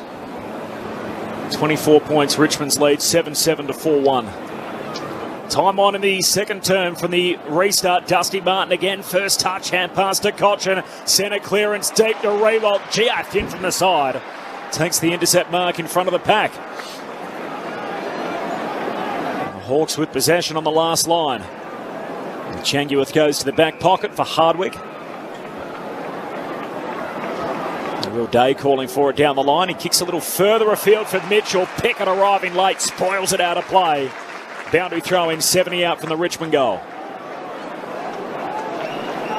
Neither medical sub used. Jack Scrimshaw in the tracksuit top for Hawthorn, and Jack Ross for the second week running for Richmond. So far through the 30 options that we've had so far, it's been used 14 times, the medical sub. McAvoy and Bolter neither can get a decisive tap. Mitchell onto it for the Hawks. Gives the hand pass to Shields and then to Warple, who drives the kick around the members' wing. Segler cleverly trying to tap it down to Brockman. He can't keep it alive as Baker sees him out of play. 6 out of the 12 opportunities this weekend, we've had the medical sub used twice so far. North Melbourne have used theirs in rounds 1 and 2, as have the Gold Coast, and Sydney and Melbourne, 2 teams that haven't used theirs at all. Richmond by 24 points, thrown back in. Burgoyne gets it from the throw-in, gets the hand pass to Shields, who sends it wide. O'Meara takes the mark. Quickly the hand pass to Warple, to Brockman at right half forward. Kicks into the pocket, great kick. Bruce on the lead is able to slide down low and take the mark in the right forward pocket. He's 30 metres out from goal on a tight angle. It was a great kick, but there's the experience of Bruce and an experienced forward where he held off Dylan Grimes with one hand, gave him a little push in the chest, and he's quick, Bruce, and so is Grimes, mind you, but just to create that separation, and then Grimes had to give up on it because he knew he wasn't going to get there. He starts on the angle, Luke Brewston beautifully curls it straight through the middle. His second, and with the Hawks missing Wingard and Gunston and Patton, they need Luke Bruce to try and be one of the main avenues to goal. The Hawks pull it back to an 18-point margin. They're 5-1-31 to the Tigers, 7-7-49. 27 minutes gone, second term on Grandstand AFL. It was one of the rare occasions too where Hawthorn had that overlap handball where they didn't get smashed, but it did come from stoppage from memory. So Yeah. So Jago O'Meara had shot forward and then Warple read it off him. That's right, yeah. So they should have a little bit of space because their forwards, Hawthorn's forwards that is, should be set up in front of the ball and there should be a bit of space between the stoppage. Interesting, O'Meara spending a lot of time at half-back. I wonder if that's just a give some more run and drive off there, or like an older player to play there, give him a bit more experience. But I haven't mind his game. He's been okay. He's probably let Lambert go a little bit too much. Back to 18 points, crooked bounce, favoured Nankervis, down to Prestia, hand pass to Koch, and here go the Tigers out the middle, looping hand pass into the path of Dusty Martin, and that's the finish we've come so used to. On the run from 52 metres out, a Dustin Martin special. Richmond 8-7-55, Hawthorn 5-1-31, 27 and a half minutes into the second term. Well, it was a great finish, but watching the replay here, watch where he starts. So it's Warple that let him get goal side. They started side by side, and Dusty just played footy. Just instinctively got in the line of it, tried to be a receiver. Warple got caught ball watching a little bit there, and it wasn't going anywhere else, was it? Nah, that's exactly right. You don't see as many centre bounce goals as what we used to, or it doesn't feel like. Or what they should be because of the. Well, I think 666. that's what they would bring in the 666 in. That's what would happen more, but it used to happen so regularly. But I think it's a great part of the game that we don't see enough of. No, I think teams are a bit more cautious where they set up that sweeper at the centre square bounce, and he's really not allowed to leave his post for that reason. I'm pretty sure. So found another way to kind of defend. Brendan Goddard and Brett Delidio with you on Grandstand AFL. Two former #1 draft picks. O'Meara gets the clearance for the Hawks. Bouncing ball inside the middle. Grimes comes racing up. Can't take it. Bruce can for the Hawks. Hand pass to Shields. Tackled as he got his kick away. Couldn't get full measure on it. Baker gathers for the Tigers. Hand pass to Edwards to Prestia. Free kick for the Tigers. Advantage paid for a hold off the ball. Kicks to half forward. Lynch and Revolt both there. Lynch flies. Revolt stays down. Mitchell crumbs it for the Hawks. Hand pass to Frost, who worked his way through traffic nicely. Opened up play. Hand pass to Burgoyne. Beautiful pass to Bruce. He can poke it up over the top as well. He's able to find Kaczynski 10 metres closer to goal on a 45-degree angle, only 35 metres out. I think that's what the Hawks fans love and can sometimes loathe about Sammy Frost coming off half-back. He pins his ears back, tucks it under the arm, away he goes, and he tends to be able to... Sometimes it comes off, sometimes it doesn't, but when it does, obviously get that ball into Shawnee Burgoyne, and very rarely, obviously, he's called Silk for a reason. That was a nice pass to Bruce and unselfishly passed on to Kaczynski. Jacob Kaczynski, the third-year Hawk, pick 52 in 2018. Kicked his first goal in the first quarter, right at the left goalpost and missing to the left-hand side, a minor score. Tigers by 22 points, approaching half an hour gone in the second term. Last 11 goals of the game have alternated after Richmond kicked the first three, so just hovering around this margin. Long kick out to half-back, punch down into the lap of Bruce, can put the Hawks back inside 50 to centre-half forward. Hanrahan can't mark, Grimes spoils, Lambert rogues, kicks across the half-back line, Caddy marks, pokes his kick down the wing for Richmond. Away goes Jake Arts, he takes two bounces, Morrison chasing him on the southern wing. He turns Arts, kicks inside 50, over the back, Impey does well, swats it down. O'Meara to Mitchell, and now to Warple, to Giathor by hand. Lays it back to Segler. Segler's long kick, outnumbered on the wing, Bruce. Asprey whacks it down for Richmond. At the drop, McIntosh copped an unkind bounce. Phillips picks it up for the Hawks. Hand pass forward to Kaczynski. Slight fumble, mops it up.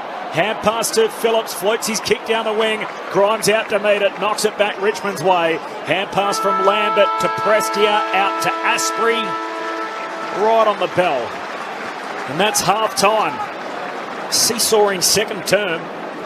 As I've mentioned a couple of times, Tigers kicking the first 3 goals of the game, and from that point on, it's literally been goal for goal. And the margin bouncing between 15 and 24 points. It's as wide as it's been Richmond's way, despite controlling a lot of key areas in the game. Richmond 8-7-55. Hawthorn 5-2-32. They're bending and not breaking at the moment, the Hawks. Half-time at the Melbourne Cricket Ground, Richmond by 23. The goal kickers Clinchy, 2 for Jack Rewalt, 2 for Tom Lynch, and then singles for Dustin Martin, Castagna, Arts and Bolter.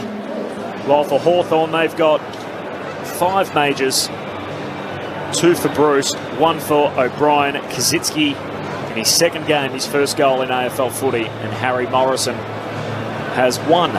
So for the Tigers, led by 21 points at quarter time, 4 goals apiece in that second quarter, sees Richmond lead by 23 points at the half.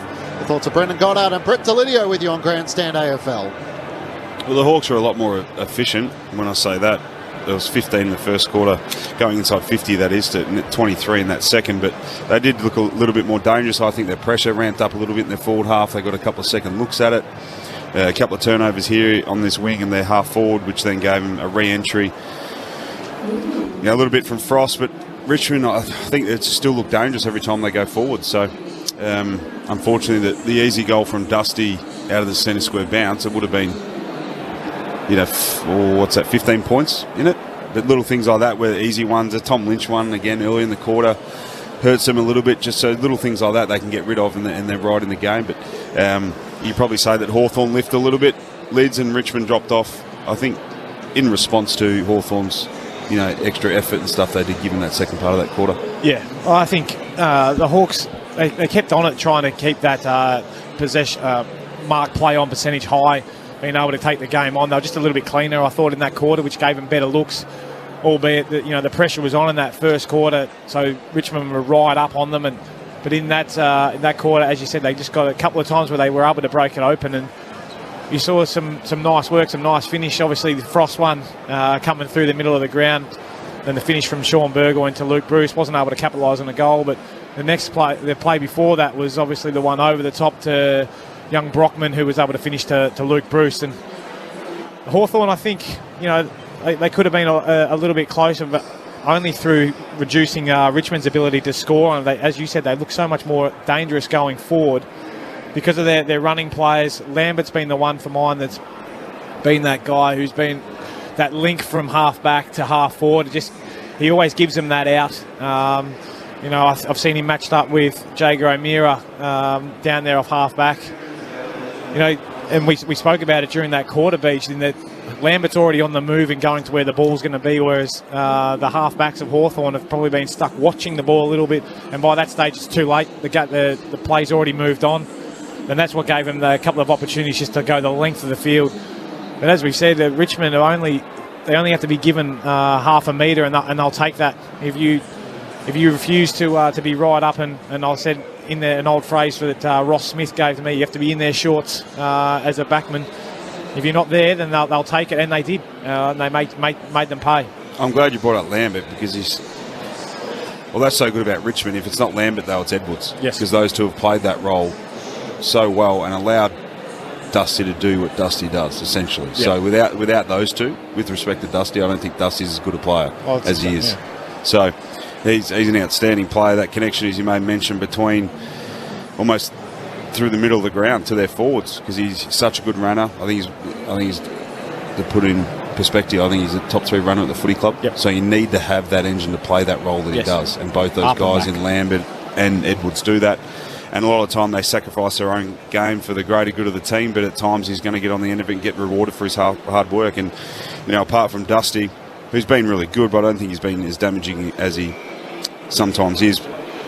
Only because he's only kicked the ball 7 times. You want Dusty to kick it more than he does handball it. But again, some games are like that where you're going to have to do that. But Lambert's been that real connection. So for mine, at the minute, Lambert's been the most damaging or most influential player on the ground at the minute. So, and where's it is, kind of Hawthorn's still a chance. And it hasn't felt like that for most of the game. So. Brendan Goddard and Brett Delidio with you. Richmond leading by 23 points at half-time. Martin's been in touch from sunny Bondi. Go the Tigers. Wally also in touch on 0437 774 774. Good season to be working in Uluru for North supporter. He's hoping Emma Carney and the ladies can turn on for the finals. Helen's also disappointed as an Eagles fan. She can't hear the Eagles and the Western Bulldogs. Well, Helen, if you're not in Western Australia, the best way to do so is via the AFL app. You can hear all the ABC calls through that application, and it allows us to bring it to you. So hopefully if you've got a Bluetooth device, you can tune into that on your phone. Christine Lids, speaking about old coaches, just a question, why are Geelong allowed to smear baby oil all over their arms and legs? It makes it hard for opposition players to tackle. Exactly right. Have you noticed just this? Geelong? I have every match. Takes you back to the old Linneman days. It's been happening for 100 years. What are they talking and about? I was a huge advocate for it. Because Lids liked the beach weights, and he had the tan, and so it really glistened under the lights of the MCG on Friday night, didn't you? Oh, mate, exactly right. Well, I don't see the point in putting in the hard work with not showing it off. I didn't wear long sleeves. It wasn't so they couldn't tackle him. No. Yes, it was. I learned from Joel Selwood. He said, "You silly boys, keep nice words from Joel. You keep sliding up and tackling me around the head." Yeah, of course, that's why he got smashed in the head, was he? Yeah. And so I was like, "There's a good excuse to put it on." And Cuz used to also wear it, and Cuz looked real good. So I thought I'm going to do the same thing as Cuzzy. So there you go, Christine. Definitely a yes from Brett Delidio. I don't think BJ wore the baby oil too often, did you? No. Didn't cover the freckles, so there's no point in doing it. They're the type of questions you can pose to us in the post-game if you want. Brett Delidio and Brendan Goddard will be able to take your calls. It's not that... What was her name again, sorry? Christine. It's not that they're allowed to. Everyone's allowed to. Yes. It's just that they choose to do it. So it's not like they're... Personal preference. Getting... Smart. And Grippo. Lots of Grippo and lots of oil. Yeah, on the jumper to help. Adelaide defeated Collingwood. So the Crows 4-7-31 defeating the Magpies 2-5-17 by 14 points. It finishes the Crows will finish on top. 7 wins and 2 losses. They'll get the week off.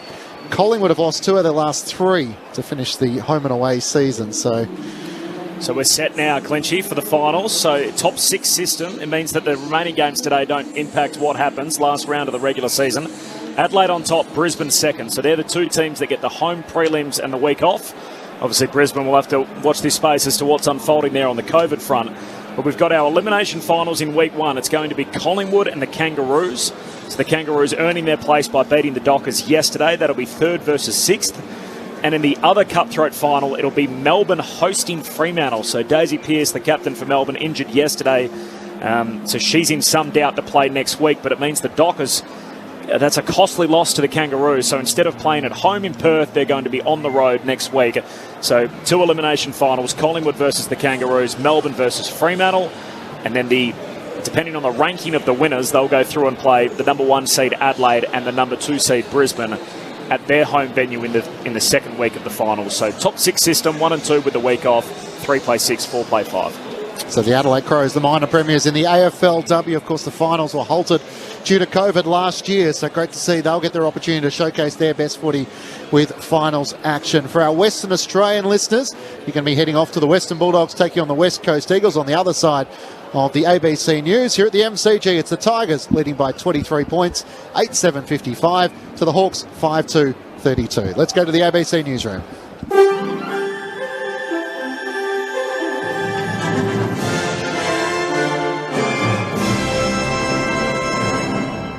ABC News with Kerry Worthington. Federal Liberal MP Andrew Laming will quit politics at the next election following a series of allegations of poor behaviour aired by 9 News. Political reporter Cameron Gooley reports. Overnight, Dr Laming announced he would step down from all parliamentary roles effective immediately and consider his future. His statement followed a conversation with the Prime Minister about his conduct prompted by several allegations of bad behaviour made by women. Now, Deputy Liberal leader and Treasurer Josh Frydenberg has revealed the veteran backbencher has decided to quit. He has decided not to recontest the next election. Earlier, 2 female Liberal MPs, Katie Allen and Sarah Henderson, had called on their Queensland colleague to reconsider his future. And opposition leader Anthony Albanese says Dr Laming should quit now and not wait until the next election. Queensland has 1 new locally acquired coronavirus case as authorities backtrack on claims that an infectious man hosted a house party instead of isolating. Details from Lily Nothling. The man is the brother of a Brisbane landscaper who tested positive for the UK strain last week. Health authorities say the new case was infected a while ago and has fully recovered. They believe he could be the missing link between a doctor infected at the Princess Alexandra Hospital earlier this month and Brisbane's recent cluster. Meanwhile, authorities have retracted claims that a Strathpine man in his 20s, who also contracted the virus, held a party with 25 people while he should have been isolating. Officials now say only 5 people were at the home and most of them were housemates. A pilot concert has taken place in Spain to test the viability of holding large cultural events during the time of COVID. Stringent health protocols were put in place for the sold-out gig by the band Love of Lesbian. The BBC's Danny Aberhard has more from Barcelona. It was a rock gig, but not as we knew it. The all-male band was playing for the first time in a year, the pandemic having crushed live performance. They called the event a mix of science and music. The 5,000 fans with tickets all had to take antigen tests, included in the price. Only those who tested negative were sent an entry code.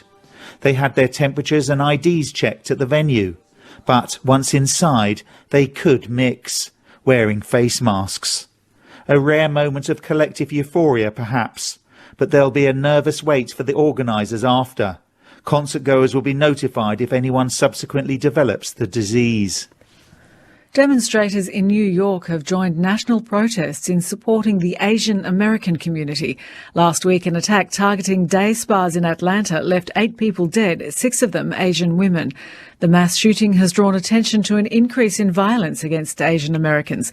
Wenna Teng, whose mother and aunt both work as nail technicians in New York salons, told the crowd her family lives in constant fear of an attack. How do I explain to them that they sacrificed everything to come to a country where they can be murdered for being Asian? Like many Asians, I grew up translating documents and words to my parents, but tell me, how do I translate what it means to be Asian in America? It's hoped new laws to protect against animal abuse in domestic violence situations will help people flee a dangerous situation. The new laws are starting in New South Wales this weekend.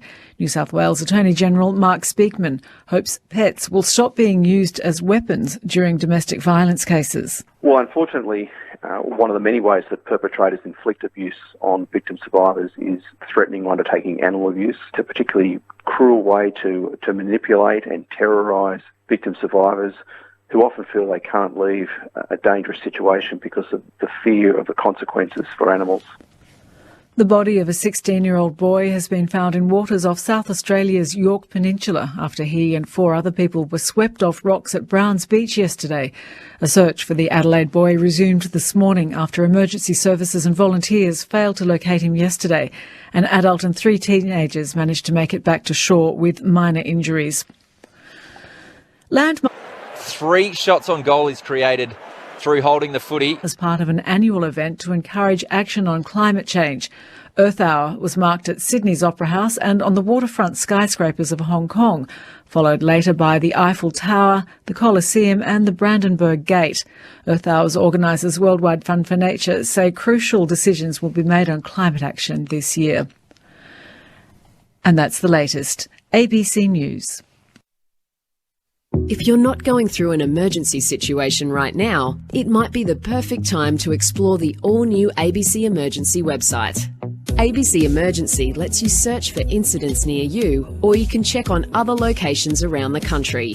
There's also a handy button that lets you listen to the local ABC radio station closest to the emergency. abc.net.au/emergency. Save it in your favourites now and keep listening to ABC Radio, your emergency broadcaster. The 2021 AFL Premiership season on ABC Radio and on ABC Sport Digital.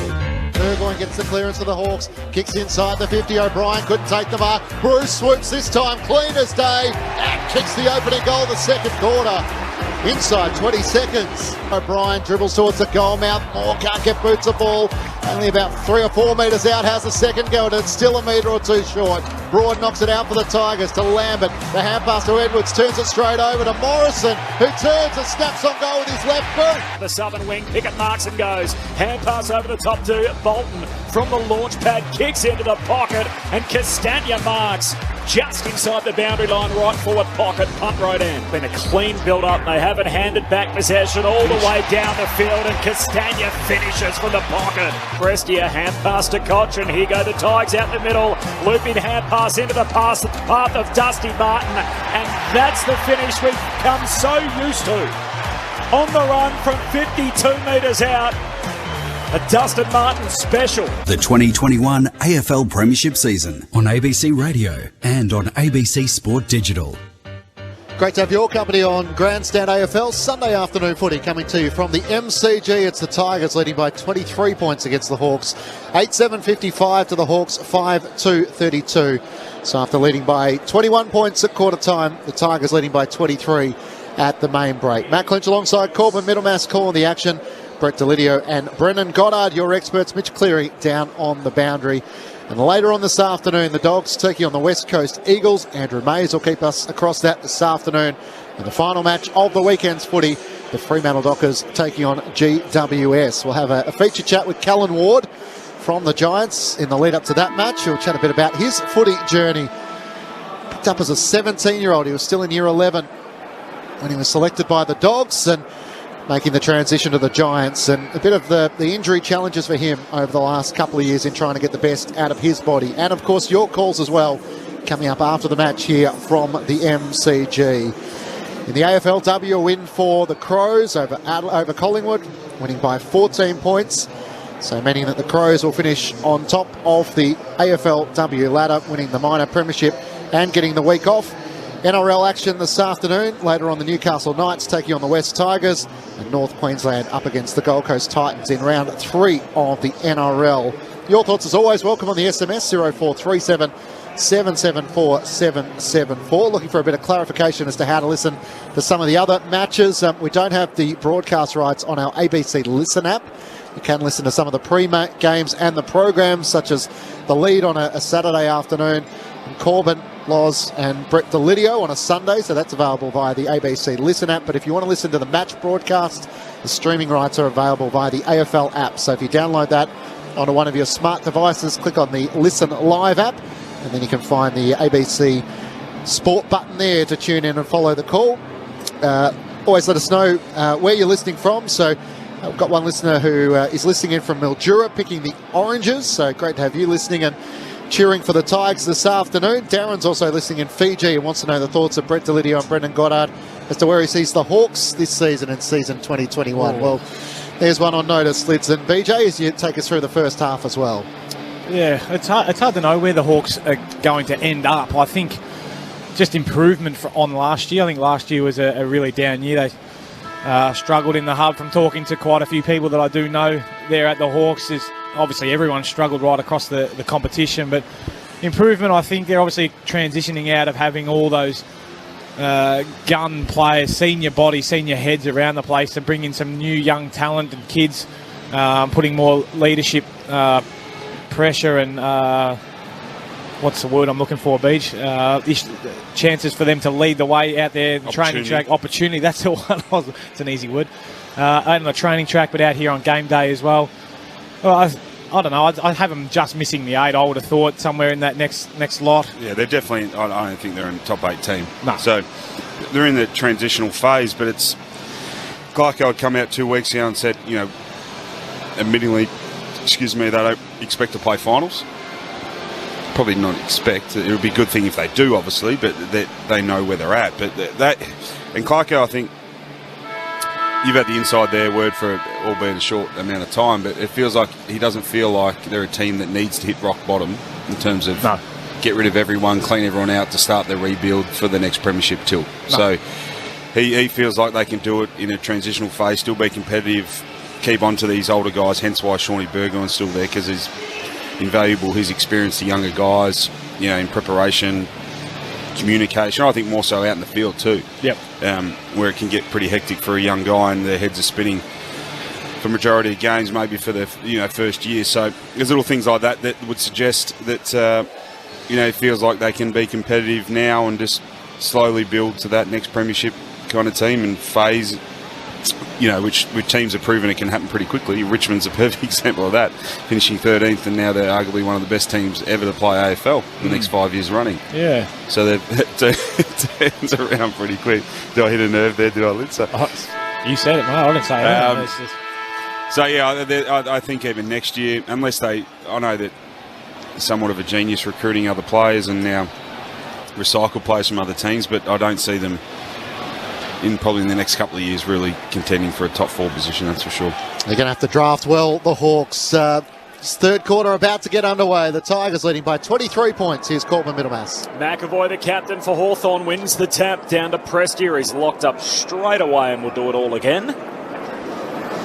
Healthy crowd in. I think sort of upwards of 40,000 in for Sunday afternoon footy. Capacity of around 75 under the COVID restrictions.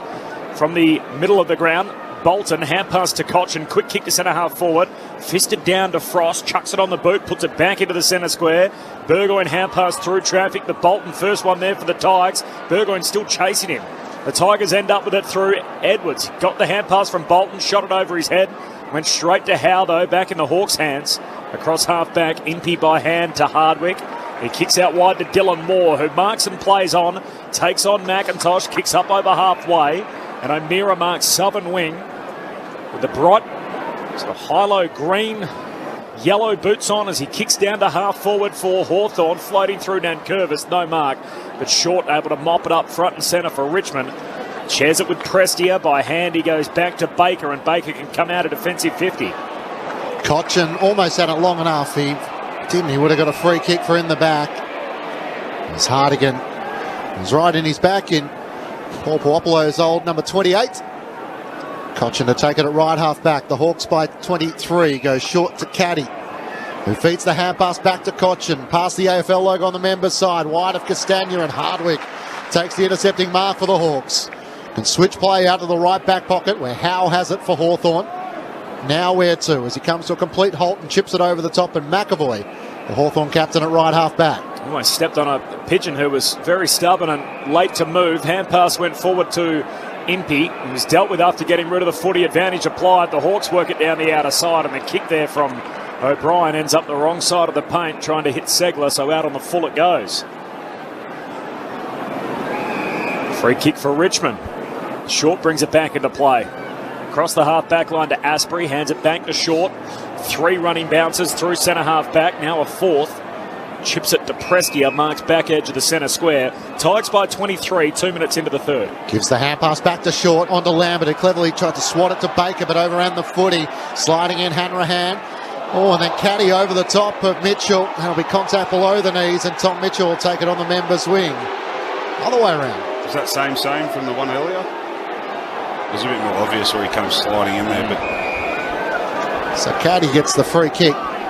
Team that Mitchell made contact, so Short has it, sends it long towards the 50. Jarman Impey's okay, and he's flying high to take that mark over Prestia at left half back for the Hawks. The Tigers by 23. We had a good look at that. I think Caddy played that really well. He knew that Mitchell was going low and sliding in. I'm not even sure he even made contact, and Caddy just went over the top, and the umpire was awake to it. So Hardigan at centre half back, hand pass away to Impey, kicks it out wide to Howe. Marks defensive side of that wing. That pigeon's still there as well, just among a heap of players as Howe goes down towards half forward. Bolters up strong between 2 Hawks. Takes the intercept mark at half back for the Tigers. Spears his kick onto the wing. Dustin Martin's got it. Possession 19 coming up. Hands it over the man on the mark to Prestia. Turns and kicks inside 50. Rewald arriving late. Frost in the box seat. Can't complete the mark. Follows up though for Hawthorn. Short kick out of the defensive arc to Mitchell. Mitchell looks out to the southern wing where he's got a couple of Hawks players in space. O'Brien takes the mark. Defensive side of the AFL logo. Works the kick over the top to Hanrahan. Now where to as Baker is waiting loose on the defensive 50, so he has to chip inboard on the 45 to Mitchell, who then loads up and sends a long kick towards Segler and Bruce. Nankervis is there, and over the top he punches it out of play in the right forward pocket at the punt road end, with Richmond leading by 23 points. Hawthorn just can't go fast there because Richmond had that +1. So they're too well set up, aren't they? As soon as they turned around, O'Hanlon just looked and saw, I think it was Asprey at the time, or Grimes, and he can't go fast and he can't get into their forwards. Segler wins it down. Caddy's hand pass is just hacked out of midair by Cochin. Out towards half-back. Bolton collects, gives it to Castagna. Nice link up to McIntosh. Kicks for Rewalt, went over his head. Frost tracks back, wins it, fends off Rewalt, cuts through the centre square. Hawks back with it, right on halfway. Mitchell kicks across the ground to Morrison, who marks broadcast wing, back inboard, dangerous kick, wanted Warple. Baker got a hand on it, Warple will get it eventually. Half forward, slides in for the footy. Richmond win it, free kick. It's going Richmond's way again, contact below the knees against Warple. And again, Castagna to take it at left half back.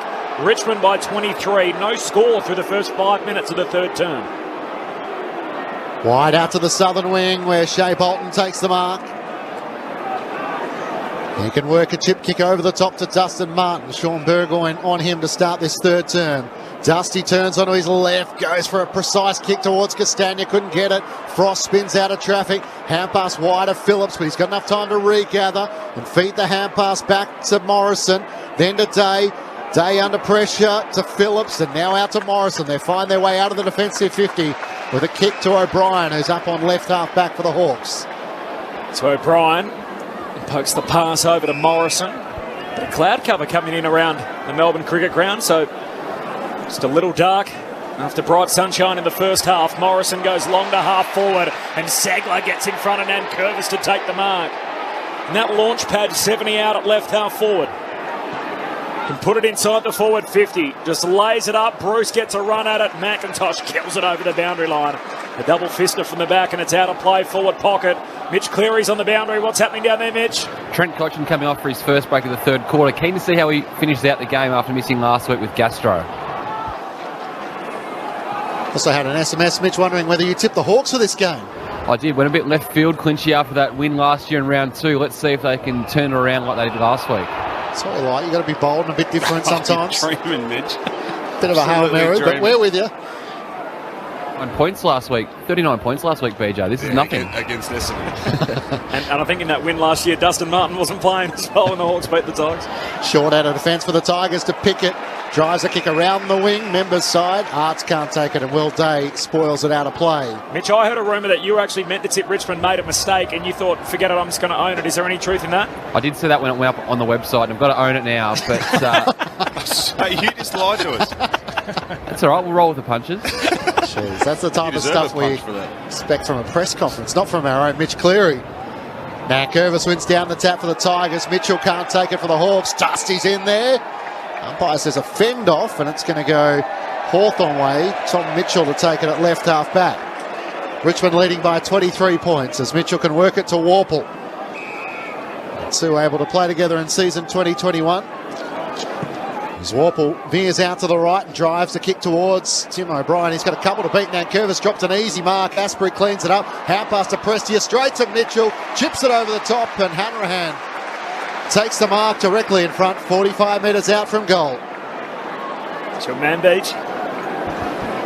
He's been good, Hanrahan, dropping in little holes. I've been loving the start of Tommy Mitchell. He's had the 5 already since the half-time break. He's got his hands on it, and a nice little kick into Ollie. Ollie just turned his back on the play. I'm not a big fan of that. I'd rather see him turn around. Dan Howard done all the work from the wing. You need those when you're on the wing just to top off your day. The third-year Hawk who's had to bang down the door at VFL level from 45. Hanrahan misses to the left-hand side. A minor score. The Tigers hold a 22-point advantage at the 8-minute mark of the third term.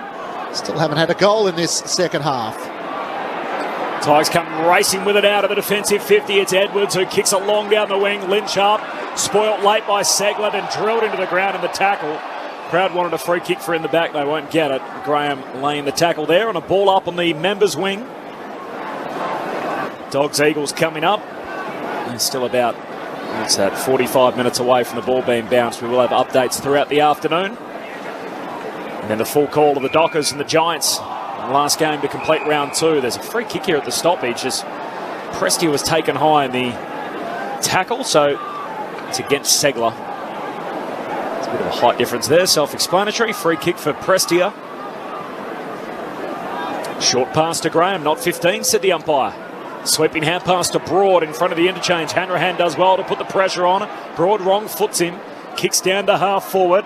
In the pack, Pickett. Front and centre, Day cruising through, picks it up for Hawthorn. Kicks down the wing, a floater, just pitches inside the boundary line and ends up over the line. And a throw in between the interchange gates.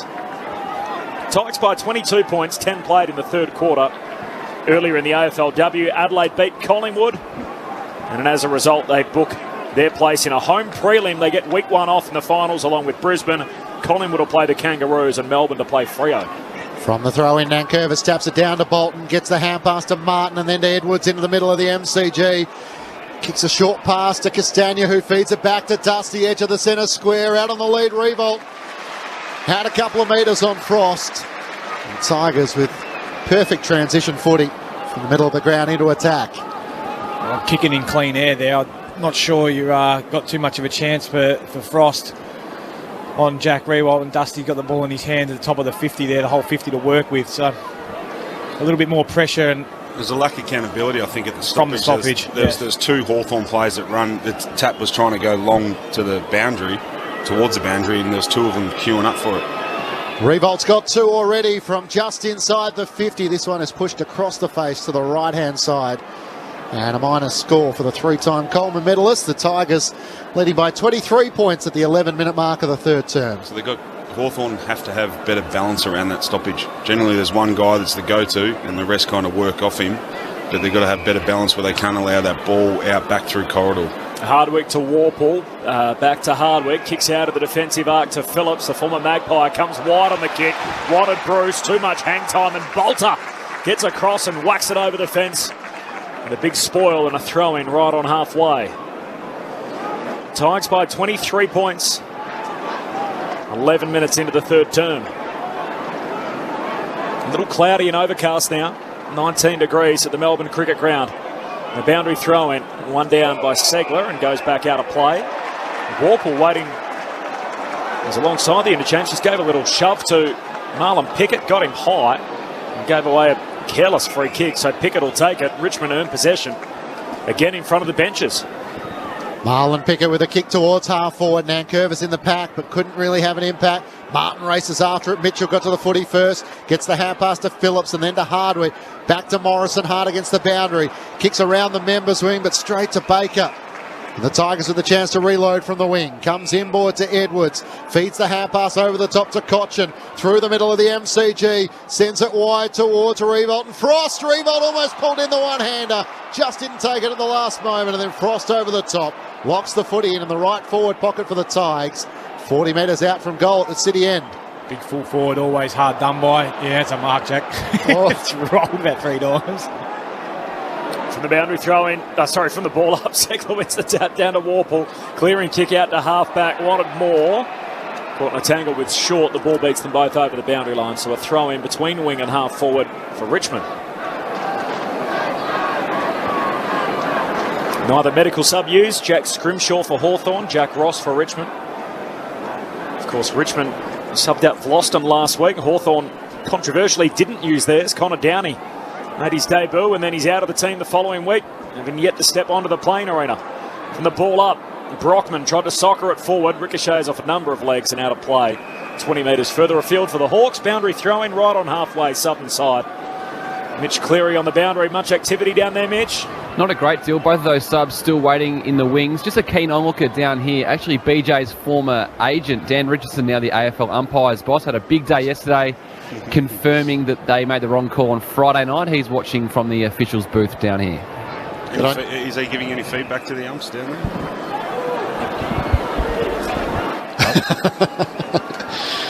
All going according to plan. The Tigers by 23 points. What was he like as a manager, BJ? Very good one. Good man, Dan Richardson. He's a good friend of mine. Thrown up, Segler wins down the tap for the Hawks to Phillips, who squeezes a kick towards half forward and more in front position takes the mark.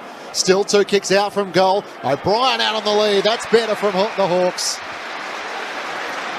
Into the left forward pocket. One-on-one contest, so we'll throw it back in front of the old grandstands. But he's only about 10 metres out. It's interesting that sub you made mention that Connor Downey's not the sub this week. You can't really afford to have the same sub twice in a week when he hasn't been used the week before or coming on the ground. He's missing a game, particularly for a young guy who wants experience, he wants to play. Send him back to the VFL, albeit they're playing a practice match, but he needs game time.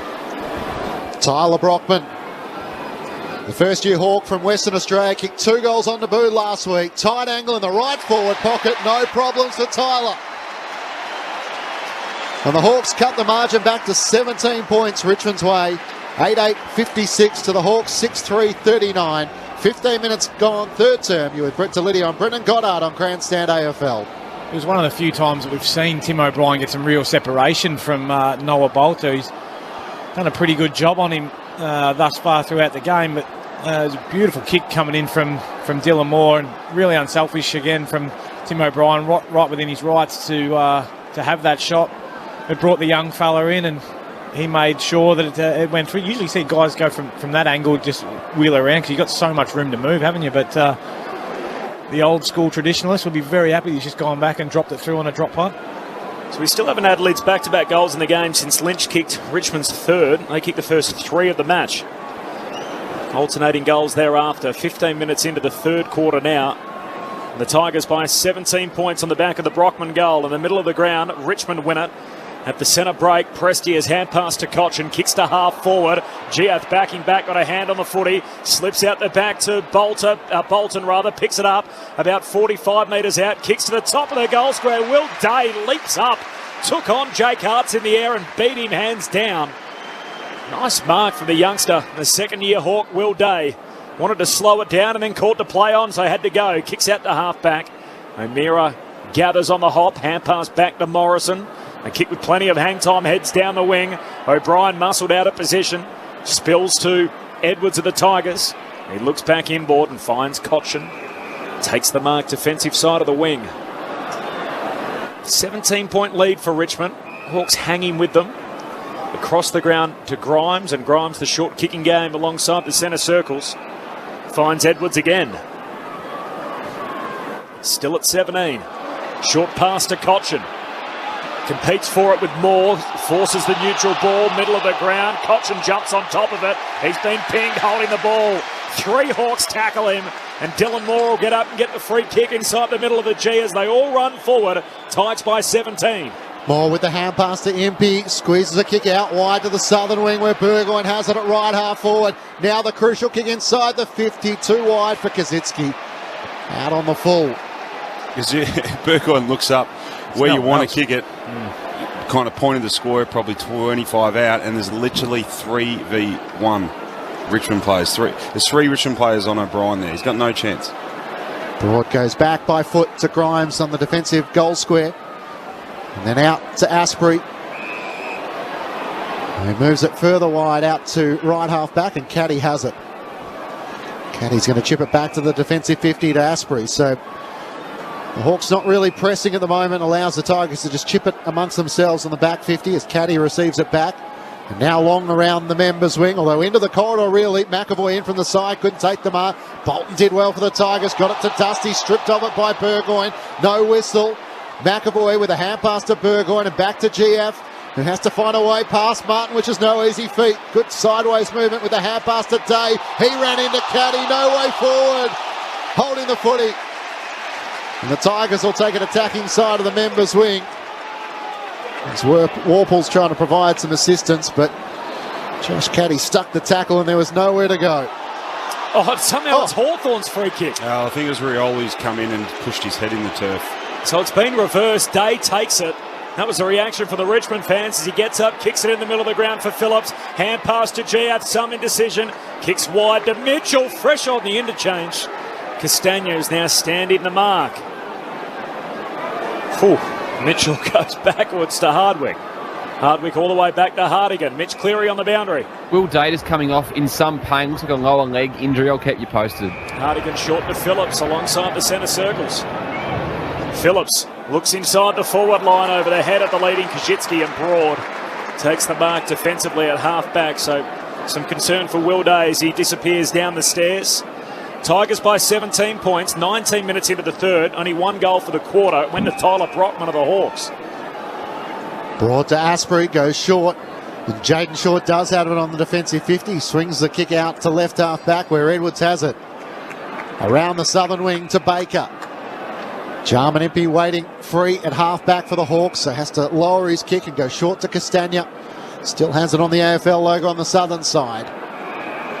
Chips it now laterally to Edwards, so a lot of players on this side of the ground, so has to look for a free player, and Baker is just that at left half forward. Kicks into the pocket. Didn't quite get to Arts, although Castagna was able to rove it from the crumb down from the Hawks. Impey lays a good tackle on Rioli. This one will be rewarded. Jarman Impey to take it in the right back pocket for the Hawks. And the Tigers leading by 17 points. Just drifting off his mark, Jarman Impey, so he's told to go. At the back pocket. Hardwick with it again. Down the boundary line to Warple. Too wide out on the full. Warple trying to disguise it and keep it in, and Richmond are going to get the free kick. Just forward of the wing, Josh Caddy, members side. The sun disappearing behind the clouds, so not the bright sunshine that we had earlier as he kicks inboard to Grimes. Grimes loads up, goes long for Rewald over his head, the two number 8s, and Frost can't reel in the mark, spills it out of bounds, so we'll have a boundary throw in. Right forward pocket. Now for Richmond, kicking towards the city end of this third quarter. It's the Tigers by 17 points, 21 played in the third. Thrown back in, Lynch up against McAvoy. Lynch gave him a shove and got rid of him. Should be a Hawthorn free kick to go the way of Ben McAvoy. So the Hawks kick the Tigers kick the first 3 goals of the match, led by 21 points at quarter time, by 23 at half time. We've had just the 1 goal in this third term coming through Tyler Brockman at the 14-minute mark of the third term. So Hawthorn have hung around for the moment, but Richmond so far looking a class above as McAvoy feeds the hand pass behind to the running Jarman Impey, who takes 2 bounces and gets to the right back pocket. Gives the hand pass to GF, who drives a kick to the southern wing, looking for Shields, who tried to use his body against Castagna. It rolls over the back, and Cochin will get there first. Shields tries to lay the tackle. Cochin with the hand pass away to Baker. Good hand in there from Morrison. Wins it back for the Hawks. Around the boundary line to Shields. Had to break broad. Couldn't get around Pickett, who runs him down and wins the free kick. Arlen Pickett having a couple of good defensive plays for the Tigers this afternoon. Richmond by 17 points. So Pickett goes back into the corridor for Short, who marks the reigning best and fairest winner. Takes off, has a bounce, continues laterally out to McIntosh. Now members side, defensive side of the wing. Turns and kicks long to Lynch and Hartigan on a one-on-one. Hartigan fists it back into the corridor, down into the lap of Impey. Short kick for Hawthorn. Into the middle of the ground, finds Warple, spreads it out to the wing for Howe. Short kick further afield to O'Brien. They've got one out here on the overlap. He could have gone short to Segler. Hesitation, hand pass to Howe. Blinkers on, he's mowed down. Chase down tackle from Asprey. Just a little casual Daniel Howe, and Richmond forced the turnover again.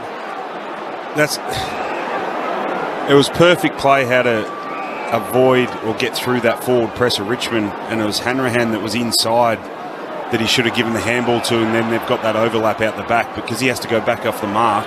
Gives Richmond time to get back. Tigers back the other way. Long kick from McIntosh out to half forward. Baker outnumbered. Brought down by Gia. Hawthorn win the footy. Segler on the end of it. Short kick towards Shields. He looks to centre half forward. Skidding in Phillips. Lost it. Broad tackled. Threw it out. No free kick. Richmond come up with it. Prestia kicks it out in the back flank for Asprey. Asprey doesn't have a lot of options at half forward, so holds the footy for as long as he can. Feeds the hand pass over the top to Prestia, who looks now towards Lynch at half forward. Hartigan trailing with him, and Lynch takes the mark at right half forward. Revolt wants it in the goal mouth. Lynch tries to dance around Hartigan and then pokes the kick. Well, there's 3 Tigers there. They can raffle it. Bolton, Castagna and Graham. That's a breakdown there, isn't it? Yeah, but it's probably one of the 3 that you don't want the ball in his hands. So Castagna puts his hand up, he takes the mark. Bolton was standing underneath it, and Castagna just claimed it. There you go. What's he going to... Look at him, he's already on the angle. So he's on a 45-degree angle, but he's starting to snap out to the left. Does so, hits the fat part of the footy, but curls it back enough. All smiles as they celebrate down at the city end of the MCG. Castagna with his second, and Richmond back out by 23 points, a goal apiece in this third term. The Tigers 9-8-62 to the Hawks 6-3-39. 25 minutes gone, third term on Grandstand AFL. When you see a guy do that, it's like a golfer using the long putter, the broomstick. He's not backing in his stroke. You know he's struggling. Yeah. I think they're probably unlucky, the Hawks. They had a really good tackle down here at half back, and Dave Asprey was able to just buy enough time. A nice kick from Dion Prestia to Tom Lynch, but Sam Frost was sort of in between. He was trying to get back to Jack, and Jarman Impey was covering the fat side of the ground, which then allowed those 3 boys just to sit free in the pocket. Just a little communication breakdown, but I reckon there's someone else in the chain that probably could have been there if there's 3 of them. Crooked bounce back in the middle. Umpire says play on. Richmond win it. Martin hand pass away to Cochin. Floats his kick to half forward. Unkind bounce for Richmond. Picked up by GF. Hand pass away to Shields. Into the middle of the ground for Segler. Gave it to Mitchell. His hand pass missed the target. Wanted to get it to Impey. Pickett went without it. The Hawks will mop it up through Morrison. Southern wing. Kicks to half forward. And thumped out a play by Broad. A throw in half forward for the Hawks. Mitch Cleary downstairs. Hawthorn have registered their paperwork with the AFL. The sub is being executed. Jack Scrimshaw into the game. Will Day out with a lower leg injury. Disappointing for Hawks fans. So much excitement around him from South Australia. Out of the match is Graham with a high up and under kick under the southern wing. Morrison had a bit of Lambert's jumper. And the durable Tigers midfielder will take it on the southern wing.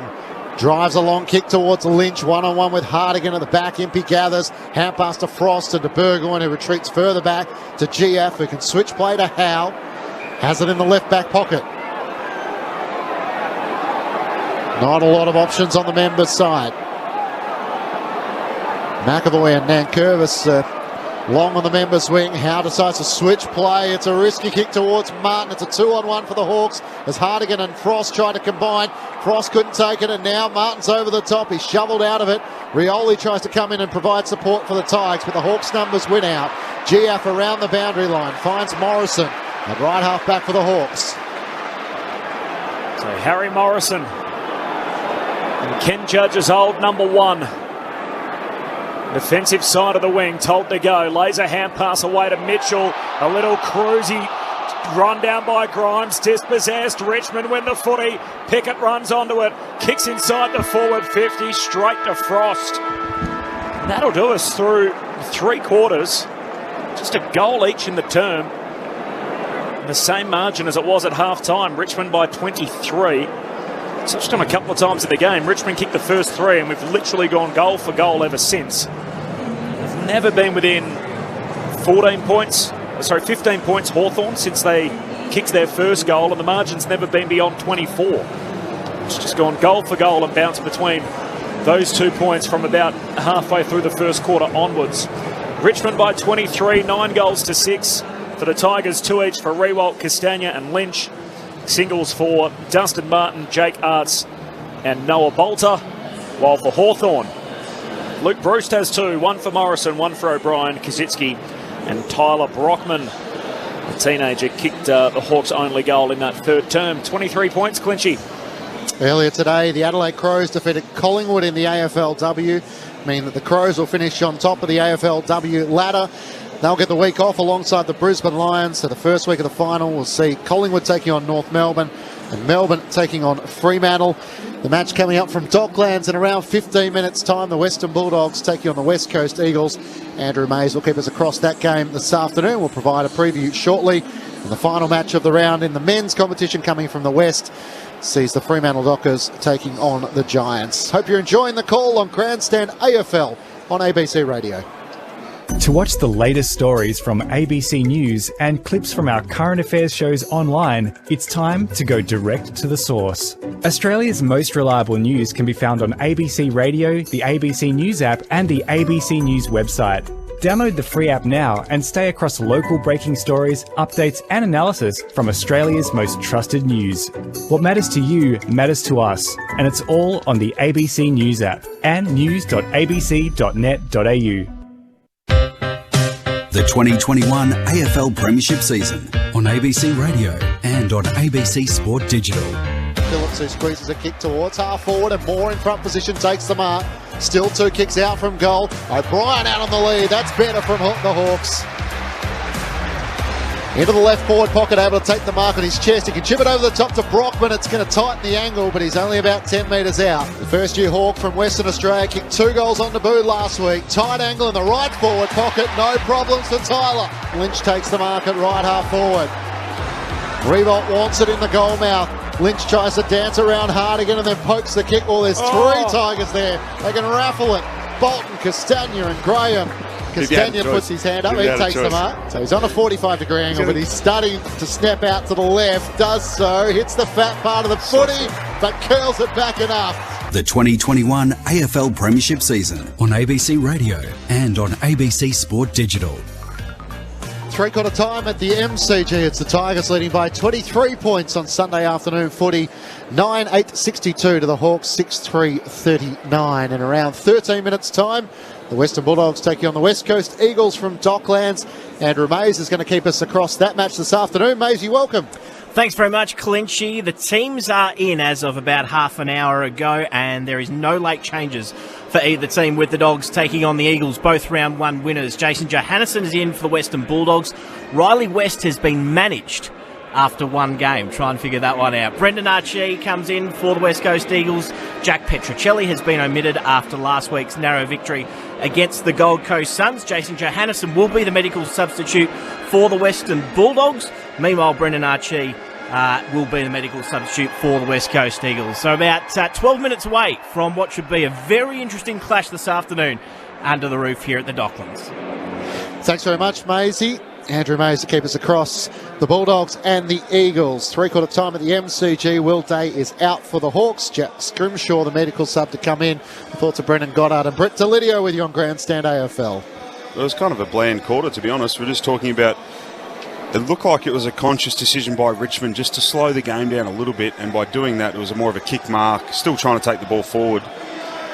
But it was more about a kick mark, and I'm wondering if that was a conscious decision now, just to save a bit of energy. Obviously, when you got the ball and you're doing that, Hawthorn spend a lot of energy trying to get it back off field defending. So they were quite successful in other quarters where they went through patches, playing that kick mark and still being able to score. So it wasn't so successful on the scoreboard then, but I just reckon maybe it just puts a little bit of, or keeps a little petrol in the tank more than the opposition, and then now, which they've got a great habit of. I think particularly in 2 or 3 years ago, where they had this ridiculous record of their last quarters and beating oppositions in last quarters, kicking more goals than really, so, and breaking the game open. So maybe it's just one of their little plans just to do that, just so they now, and that's why I'm anticipating in these first 5-10 minutes where they just break the game open and potentially kick 3 or 4 goals and the game's over. So yeah, it was pretty slow.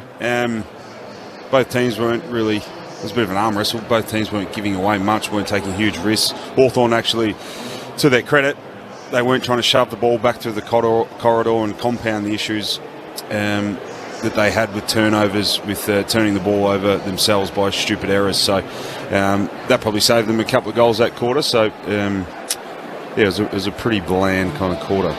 Interestingly, that Kane Lambert has his quietest quarter of the match so far, and the game goes into that kick mark that you're talking about. It wasn't as free-flowing where he can blow them up, get involved with the overlap handball. He's just had the one touch and 18 for the game, but look for him to get involved and the Tigers to hopefully get the first couple. Tiger Kev on the SMS 0437774774, loving the praise of Kane Lambert. Into the final term we go. Now Curvis follows up his right work, gets a kick inside the 50. Flying was Lynch, couldn't take the mark. Impey at ground level for the Hawks. Hand pass to GF, works it to Morrison, under pressure from Prestia and Rioli. GF runs into that dead end again. No path forward for the Hawks, and the umpire pays holding the footy. Against GF, was it? Yep. Against GF. I think he pointed the wrong way initially, the umpire, but tried to take on a couple. Team that took on the tackler, and Rioli, who's a little bit worse for wear, gets to his feet and will have the shot on goal. Morrison did a good job just to get the ball onto his boot, but GF looked like he had time to fend, had the ball in one hand and tried to fend off a couple of tackles. You can see that intent from Richmond straight off the bat. So Dan Rioli, Caddy's trying to sneak around the mark behind to get the hand pass, and Sean Burgoyne's right there with him, so the umpire just having to reset. Sean's played 500 games, mate. He's not falling for that. He's not falling for that. So Rioli will have to take the shot hard in the left forward pocket on a 45-degree angle. Kicks from 40. It's left all the way for a minor score. The Tigers by 24 points a minute into the final term.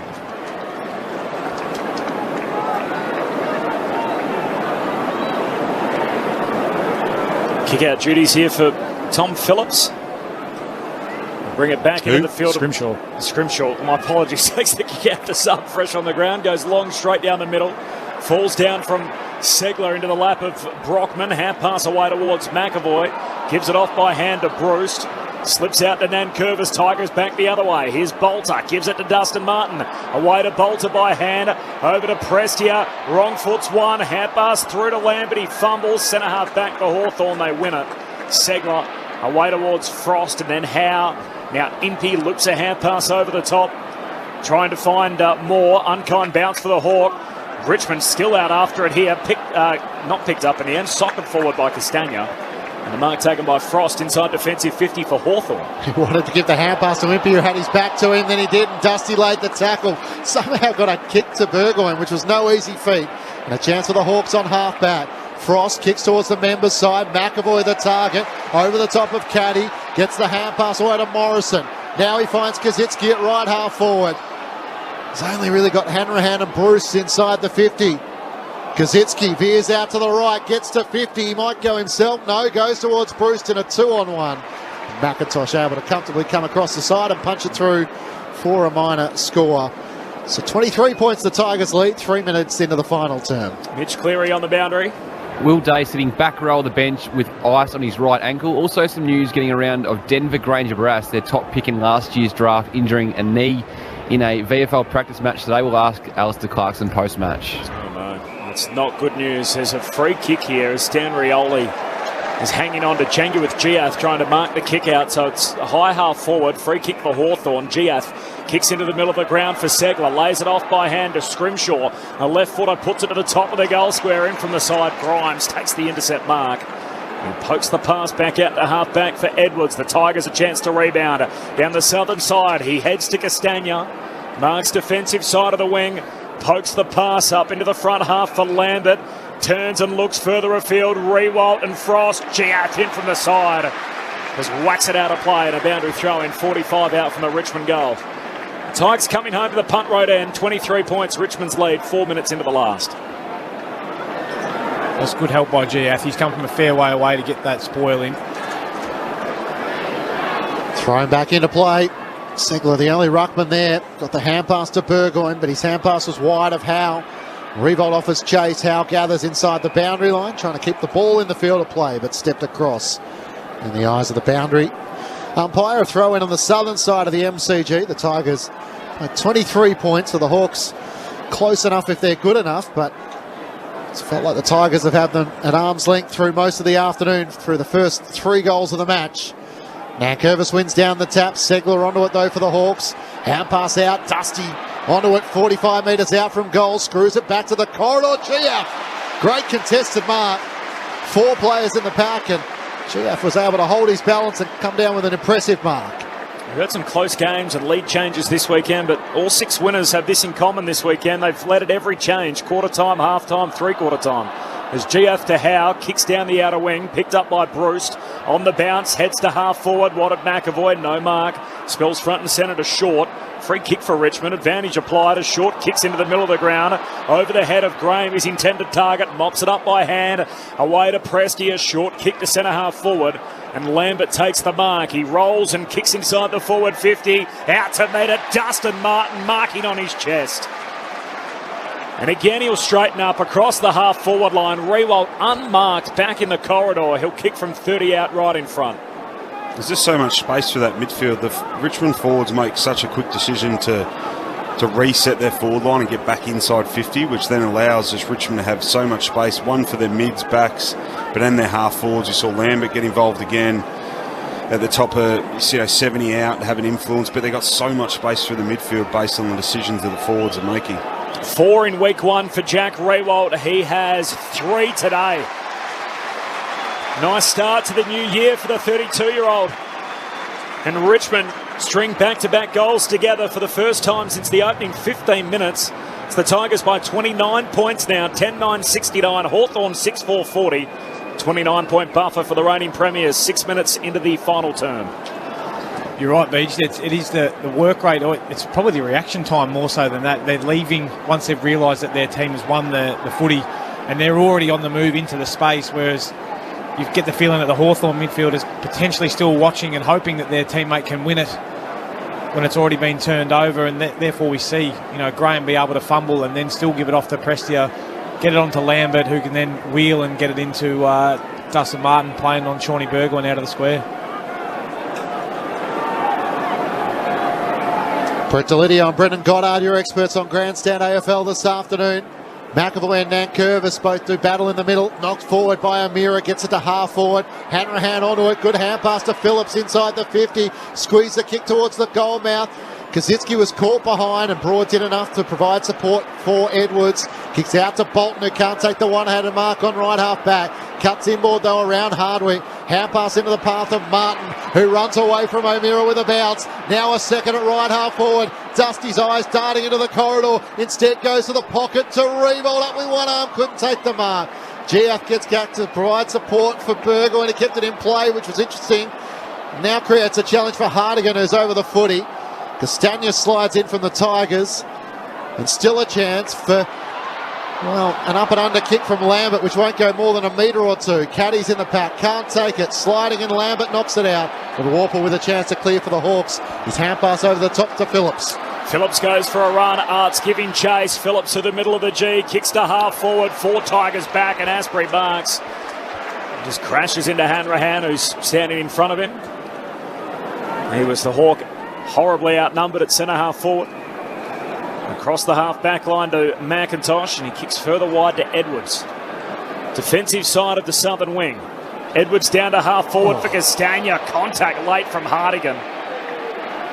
Into his back. No 50. It's smart that though. It gives everyone now, look at you, there's no quick play. Everyone's back inside defensive 50 for Hawthorn, clogs it all up. Bring it to ground, buy them an extra 5 seconds. Castagna short to Edwards. Forward 50 fills up. Tigers coming home to the punt road end. 29 points, Richmond's lead. 8 minutes into the last. Plenty of hang time on the kick inside 50. At the drop, Mitchell takes a chest mark at half back. Very unusual entry. 29 points, in fact, Richmond's lead. 9 minutes into the final turn. Mitchell to Howe, who dropped the mark but did get a push against Shane Edwards. So Daniel Howe to take it to left half back. Wants to go short to Mitchell, who played on around Graham.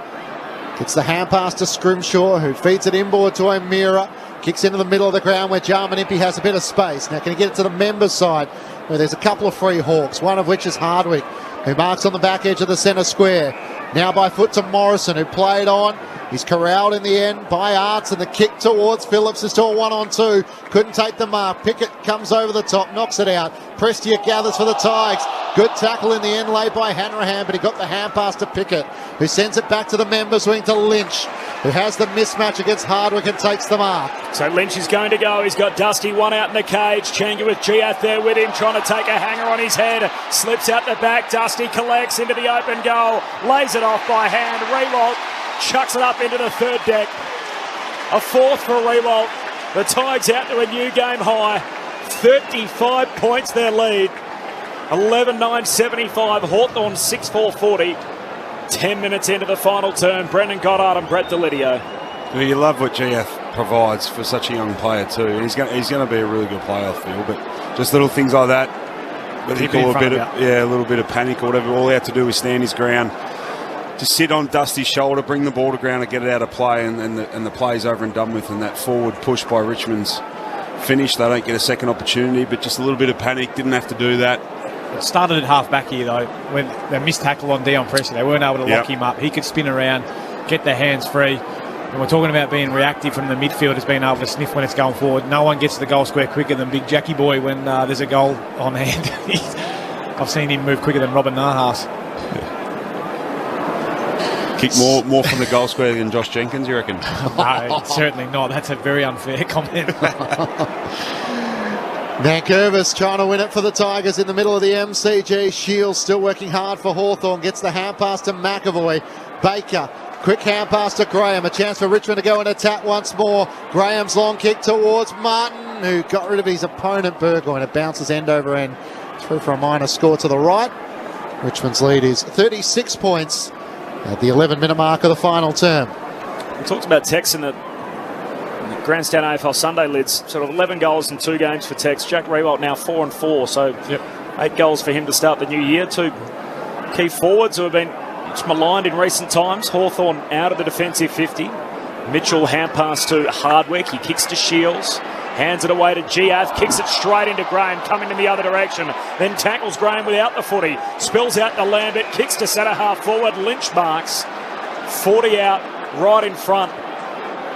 A mixed bag for Jenguith today. He's had some good moments, had some moments you'd rather forget, and that was probably more the latter.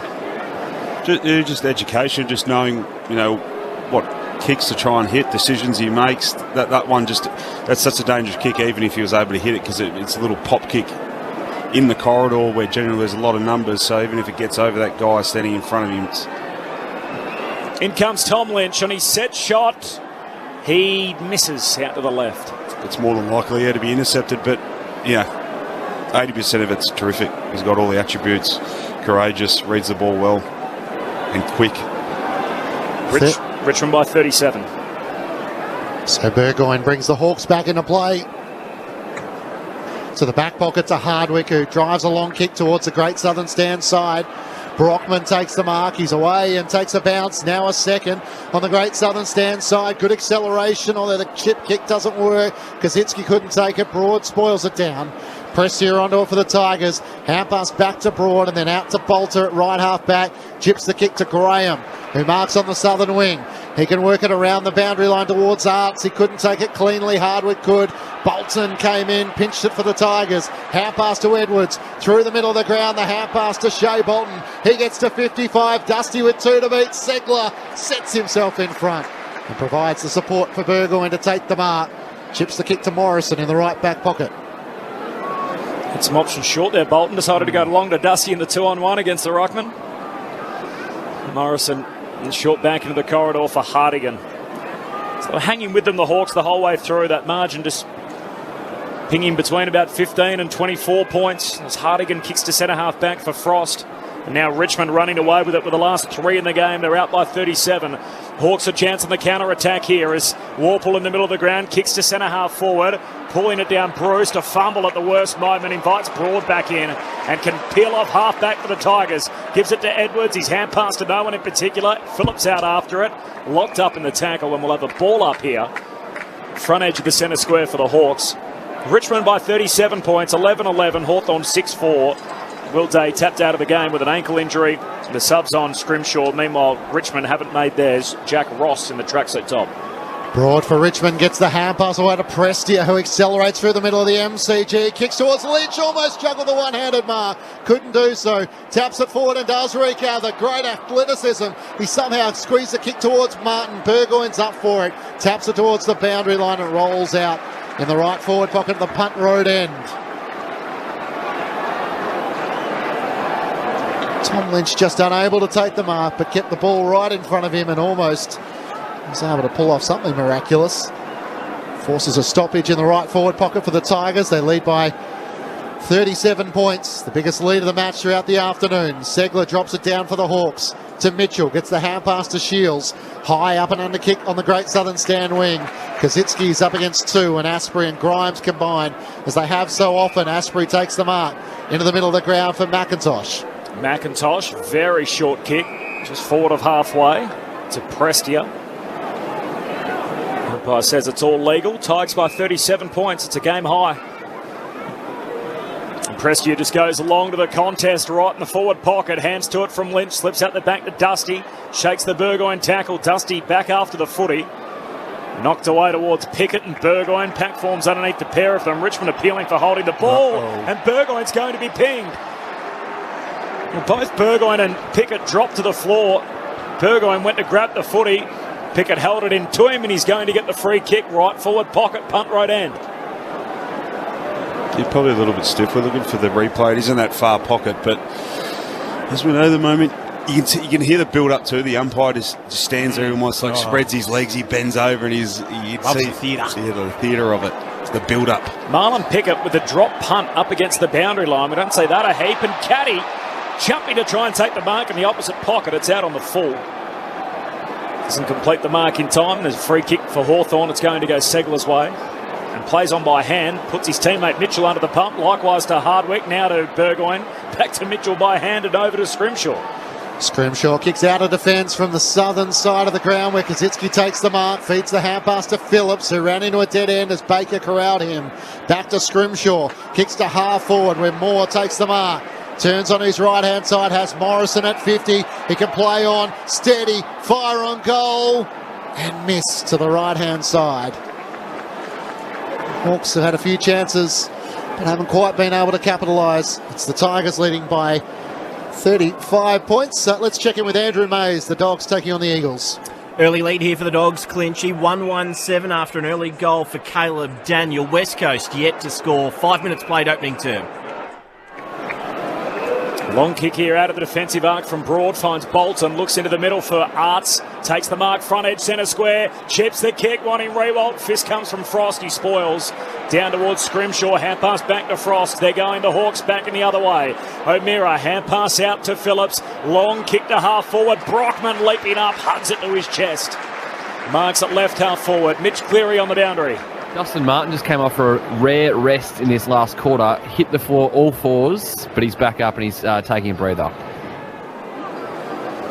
Good day for Dusty. 28 touches, 10 contested, 7 marks, 4 clearances, 9 inside 50s and a goal. And had the Burgoyne tag pretty closely throughout the first half. Here's Tyler Brockman, the boy from Perth. In his second game of AFL footy. Bright yellow boots, set shots a little to the left. To behind. 6-6 to 11-11. Richmond by 35 points, 18 played in the last. Jaden Short brings the Tigers back into play to Noah Bolter in the left back pocket. Drives a kick to the members wing. Lynch against a couple. GF in front position. And McAvoy landed awkwardly. Scrimshaw at the back with a short pass to Shields. He marks 10 metres in from the boundary in front of the 2 benches. Tigers leading by 35 points. Hawthorn, of course, to play the Cats next Easter Monday. And the Tigers to take on the Swans at the MCG next Saturday. As GF has it on the AFL logo on the members' side. Has Shields running past, chips it 10 metres wide to him between wing and half forward. It's a congested forward 50, so he comes inboard with a kick to Hardwick, who can boot a long ball out to the vacant side of the ground. Howe is pushed forward. Takes the mark, 45 metres out from goal at left half forward. That was really smart from Boxman there in his second game, just to hold out. He knew he wasn't the target. He knew, had great awareness. You can see him just stand in front, make it pretty innocuous kind of contact with McIntosh that allows Howe to take an uncontested mark. It was a slow build-up, wasn't it, from the Hawks there? It's a bit arduous, but just starting up the lads. They got there. 13 goals in his 69 games for Daniel Howe. The shot on goal is left all the way, so a minor score. The margin is 34 points Richmond's way. Despite the Hawks having some shots in the final term, they've managed just 4 behinds to the Tigers 2-3. And kicked 1 goal after half-time, having kicked 4 in the second quarter. Richmond out of the defensive 50. Little sloppy hand pass from Grimes. Put Asprey under the pump. Invites the Hawks back in. O'Brien overruns it. Bolter lends a hand for Richmond. Gave it to Caddy. His hand pass to Asprey is crunched in the tackle. Taken over the boundary line too in the Segler tackle. A little too much on it. And a free kick to come back to Asprey at half-back. All of a sudden that's more of an interesting game than probably what it looked a few weeks ago, Clenchy, that Richmond-Sydney game. Next week, let's see how the Swans go against the 2-time reigning premiers as Asprey goes short to Grimes, short to Cochin, back to Asprey, back to Cochin. Half back for Richmond. A 3-time premiership skipper beyond the wing. Out to meet it. Lynch can't complete the mark, drags it in at ground level. Wrestled from him by Hardigan, who keeps his feet for Hawthorn. Hand pass to Mitchell through traffic, gets it back to Impey, and now out to O'Meara, right half back. O'Meara sends it wide and Phillips takes the mark up against the boundary line. Right half back into the middle of the ground. Kicks that up a long time. Shields had to work hard against Lambert and Pickett gets there to provide assistance. Turns it, kicks to Rewalt, missed him. Frost's able to slide in and take the intercepting mark. Straight down the middle towards McAvoy, over his head. Hanrahan can't take it, feeds the hand pass to Mitchell. He ran into a dead end. Tackled by McIntosh holding the footy. Camden McIntosh to take it inside the centre square for the Tigers. Spreads his kick out to the Great Southern Stand side where Pickett takes the mark. Can work it over the top to Lambert, who has it at right half forward. Castagna's free at 50, ignores that. And no real urgency to move it with Richmond leading by 34 points. He'll chip it back. Pickett has it on the Southern Stand wing. So Pickett from the logo, short to Broad. 34 points the margin. Time on in the last. Kicked the first 3 goals of the game and they've led from start to finish. The Tigers. Broad's kicked a half forward. Wanakert Sanya in a 1-on-1 and Hardwick outmarks him. Goes back to Impey and over to Frost, who marks top of the defensive goal square. Will Day picked up an ankle injury in the final term and Frost goes short down the middle and has kicked it straight to Dan Rioli, who floats across in front of Hardigan to take the mark. It just looked like a slow, short kicking game inside the defensive arc, and Frost didn't see Rioli, who just popped up out of the sprinklers to take the mark.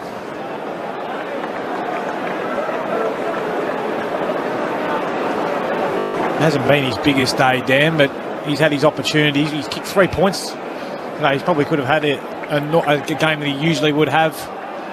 Limited opportunity. It's been called played on. Oh, so he's going to have to kick hurriedly off a couple of steps from 45 metres out, and he misses out with a right. 30 seconds, was it? I don't know. Yeah, I don't know. He got a poke in the eye, so he took a long time actually to settle over his ball, but I think he might have just been trying to take some time off the clock, and the umpire was awake to it. 35 points, Richmond's lead, 23 minutes into the last. Let's get an update from Docklands. The Dogs taking on the Eagles. Andrew Mays. Jack Darling has kicked the first 4 West Coast. The Dogs 1-2-8, leading the Eagles 1-1-7. We've played 11 minutes in the opening term. Thanks, Mays. You hear the Tigers by 35 points over the Hawks. Scrimshaw has it at half back. He tried to take the kick from the free kick, so it's got to come back to Scrimshaw at centre half back. Into the match, the medical sub. Switches play to the right back pocket, where Hardigan has it for the Hawks, over the top to Sean Burgoyne. Still running hard at 38 years young. Nudging closer on that famous 400-game milestone. Finds Shields free on the members' side. Quickly with a hand pass to O'Meara. Turns and looks to kick long inside the 50 towards Segler. Can't take the mark. Cleverly tapped it to O'Brien. Hand pass to Hanrahan. Hard against the boundary. Squares it up to the corridor. Clever. And Brockman takes the mark.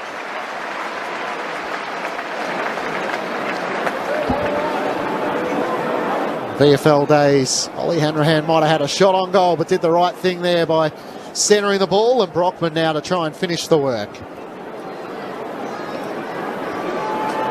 Tyler Brockman directly in front, 25 metres out. For the Hawks' first of the final term, Brockman comes in and puts it through right on the final siren.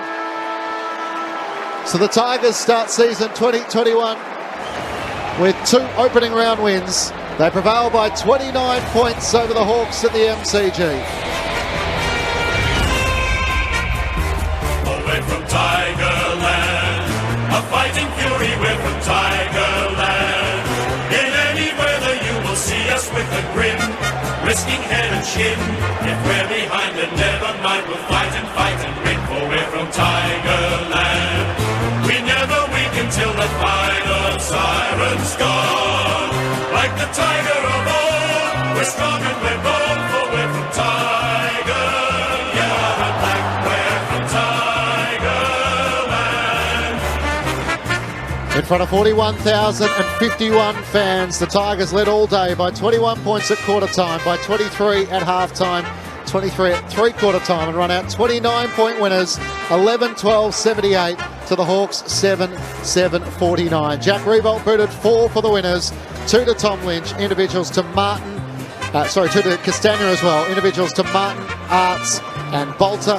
Meanwhile, for the Hawks, 2 goals to Bruce, 2 goals to Brockman, individuals to Morrison and Kaczynski alongside O'Brien. A fighting fury, we're from Tigerland. In any weather you will see us with a grin, risking head and shin. If we're behind then never mind, we'll fight and win, for we're from Tigerland. We never weaken till the final siren's gone. Like the tiger of old, we're strong and we're bold, for we're from Tiger. Yellow and black, we're from Tigerland. The Tigers with the opening 3 goals of the match, doing a lot of their work early to set up this win, prevailing by 29 points over the Hawks to start season 2021 2-0. The thoughts of Brett Delidio and Brendan Goddard with you on Grandstand AFL. Well, we're just looking at a few of the numbers because it was quite a weird game, wasn't it? There was low stoppages. There's only 23 to 26 clearances Richmond's way, so they won by 3. Look at the marks. 137. 137 to 116 Hawthorn's way. And then you look at tackles too. Quite an open, uncontested game, and there's only 77 tackles between them, and Richmond won that by 5. So, what's an average amount of marks a game, Beach? An average? Yeah. Give me a ballpark figure. 80 or 90 Yeah. your side, wouldn't you say? Yeah, well, get to 100 used to be your win. Yeah. As in your team? Or If you get to 100 uncontested marks, that would be the... We'll try to keep the opposition under 85, Under 80, I think. 85, Wow. yeah. So that's a big number. 137 marks, as you said, for Hawthorn, 116 Richmond. Yeah. And that was indicative of the game. That's why it was kind of a bit weird. It was uncontested kind of style, low stoppages, clearance numbers. Yeah, you look at someone like Tom Mitchell, who's generally a really good clearance player. He's had 37. He's had 4 clearances, and he's only had 159 metres gained. That's kind of, well, he's a little bit different because it was an uncontested game, but really low metres gained. I'd argue that Tom Chucks it up in the middle, Stanley and Fullerton. Stanley first touch, and honest, because a guy like him, and as good as he is around the stoppages, a game where he's having 37, you'd expect that clearance number to be around 10 to 12, I would expect. Yeah. Especially as an inside mid. He's the only one with double digits contested possessions. But funny enough, he's equal lead of clearances for Hawthorn with 4. Yeah. And on the Tigers side, there's Dion Presser and Dusty with 4. So that's just Curvis, that's just painting a picture of how kind of uncontested it was. Just open training, sort of work on your skills. Bruise-free football. Yeah, you said it, not me. But it is like well, it kind of was. It's you need to win different ways. That's the great thing about Richmond. They can do it numerous ways. It doesn't bother them. Yeah. So they can go in with a plan each week to play a slightly different style than what their kind of one wood is, because that's a higher chance of getting the job done. So I don't know if it was a really deliberate act just to be so kind of uncontested and slow. It felt like after half-time it was, where I mentioned in the third quarter where they went, it was a conscious decision just to slow it down a little bit, play more of that kick mark. If we can get some stats on maybe those uncontested marks after half-time, that might paint a better picture for us, or back up our argument.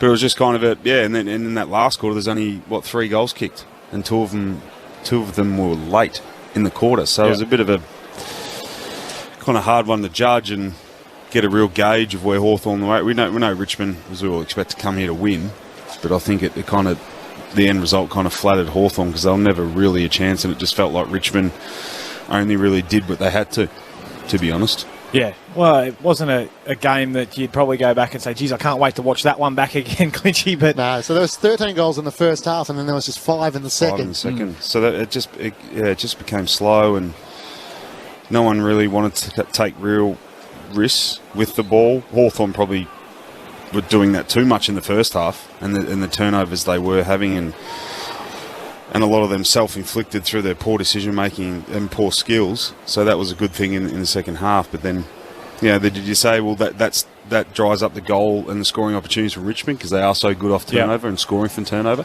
And I've talked about it a lot in the past that generally the winning team, what the biggest difference is and how they won is scores from turnovers. So it became a really big trend in the last 3 years that teams minimise turnovers, they're a better chance of winning. It keeps them in the game longer, hence became that slow, not slow, but the boring kind of ball movement where it was more down the line. Predictable, the less risk taken, less switching to get to the open side because you're more vulnerable to turnover and scores from turnover. So, I just feel maybe, is it Hawthorn stopped taking risks, which therefore dried up trying to control the damage a little bit. Yeah, that's right. Dried up Richmond's opportunities to score in that second half by taking less risks. Those marks for you, Beach, 127 to 103, the uncontested mark totals. And in the second half, 73 uncontested marks for Hawthorn, 65 for Richmond. So, they went... big number. Yeah, 103 to Richmond total, wasn't it? So they only had 40 or 38 in the first half. So, that was evident. That's something that we noticed just watching the game without looking at stats in that third quarter and at the end of the game. So, it's kind of weird. which surprises me a little bit because Richmond do set up so strongly defensively, but they guard zones to force you into that. Either you're going sideways for the uncontested mark, but you're not taking ground off them too often. So they force you into that long one, and that's where they got their big boys down the line, knock it to ground, win it back with their mids outnumbering at the contest, and then they go back the other way, and that's that turnover game that you're talking about where most teams set up to try and win. So you're probably, in reflection for Richmond, I think Dimmer and the coaching group would be pretty headless around how many uncontested marks Hawthorn did take, because as you just said, they generally take uncontested marks off you by just slowing you down and forcing you to kick it long down the line, and they weren't able to do that in any way. It wasn't as if Hawthorn spent a lot of time just chipping sideways and backwards in the back half like we've seen teams do, and uncontested marks go through the roof. They generally look at Hardwick had 14 at half-back, Howe as a wingman, Morrison as a wingman, and Hardigan 7. Like it's... the 127, 103. So there's still a lot of work for Richmond to improve on, because you probably give a real... Just want to get in Sydney. Got the hit out there, ends up with Hewitt, who handball. Long, maybe West Coast. Who else we throw in there as a top 4 contender? Power. You give them 127 uncontested marks a game. You wonder whether they play that way as well, though. With you see Hawthorn, they tried to play. They probably weren't up to it skill-wise to be able to execute and continue to go with that ad hoc, really fast-flowing footy, whereas I feel like a Port Power would be able to...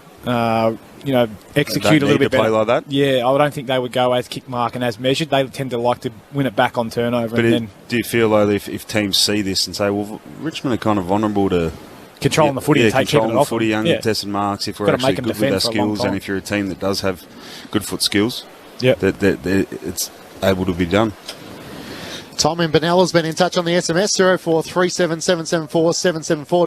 Doesn't think we're excited enough about the Tigers. I mean, they did what they had to do today. 100%. That was 80% Tigers today. They just did what they needed to. Yeah, once they knew they had the game under control, and it's a good thing. I like that, and we used to do that at the Saints when we knew we kind of won the game. That there's no use trying to at different stages. A win's a win. Yeah, and just to save a bit of energy, prevent injury. That's when a good, doing anything good stupid. side. Yeah, exactly. So tick the box with respect to the opposition. We'll get the win with 15, 20 minutes to go and move on to next week. But they've got another 2 gears arguably on today. They did what they did. Sorry, they did what they needed to do in the first 2.5 quarters, and the game was over. Just the second time in the last 8 years they start 2-0 Richmond. So the only other time they did it was their premiership year. So despite their success in recent times, they've usually had a slip up early in the season, but 2-0 to start, and Hawthorn square themselves off at 1-1 before the Easter Monday blockbuster. We'll take you inside the Richmond rooms in just a moment or so's time. Let's check in at Docklands. The Bulldogs taking on the West Coast Eagles with Andrew Mays. Liam Ryan's goal has put the West Coast Eagles in front for the first time this afternoon. Clinchly lead 3-1-19 to Western Bulldogs 2-2-14 after Josh Kennedy kicked the previous goal as well. The West Coast Eagles on a bit of a run at the moment. Good on you, Maisie. Thank you very much. Here the Tigers winners by 29 points over the Hawks. Let's take in the Richmond song.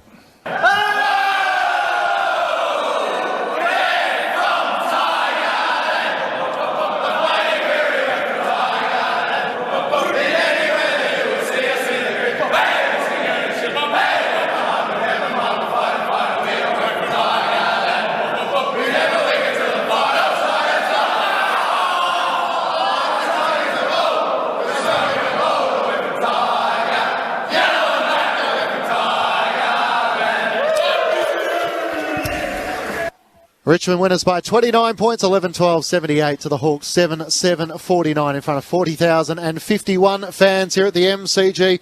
We can take you inside the Richmond rooms where Kane Lambert's been good enough to join us on Grandstand AFL. Kane, congratulations. What did you make of it all? Thanks very much, guys. It was very important to get the 4 points.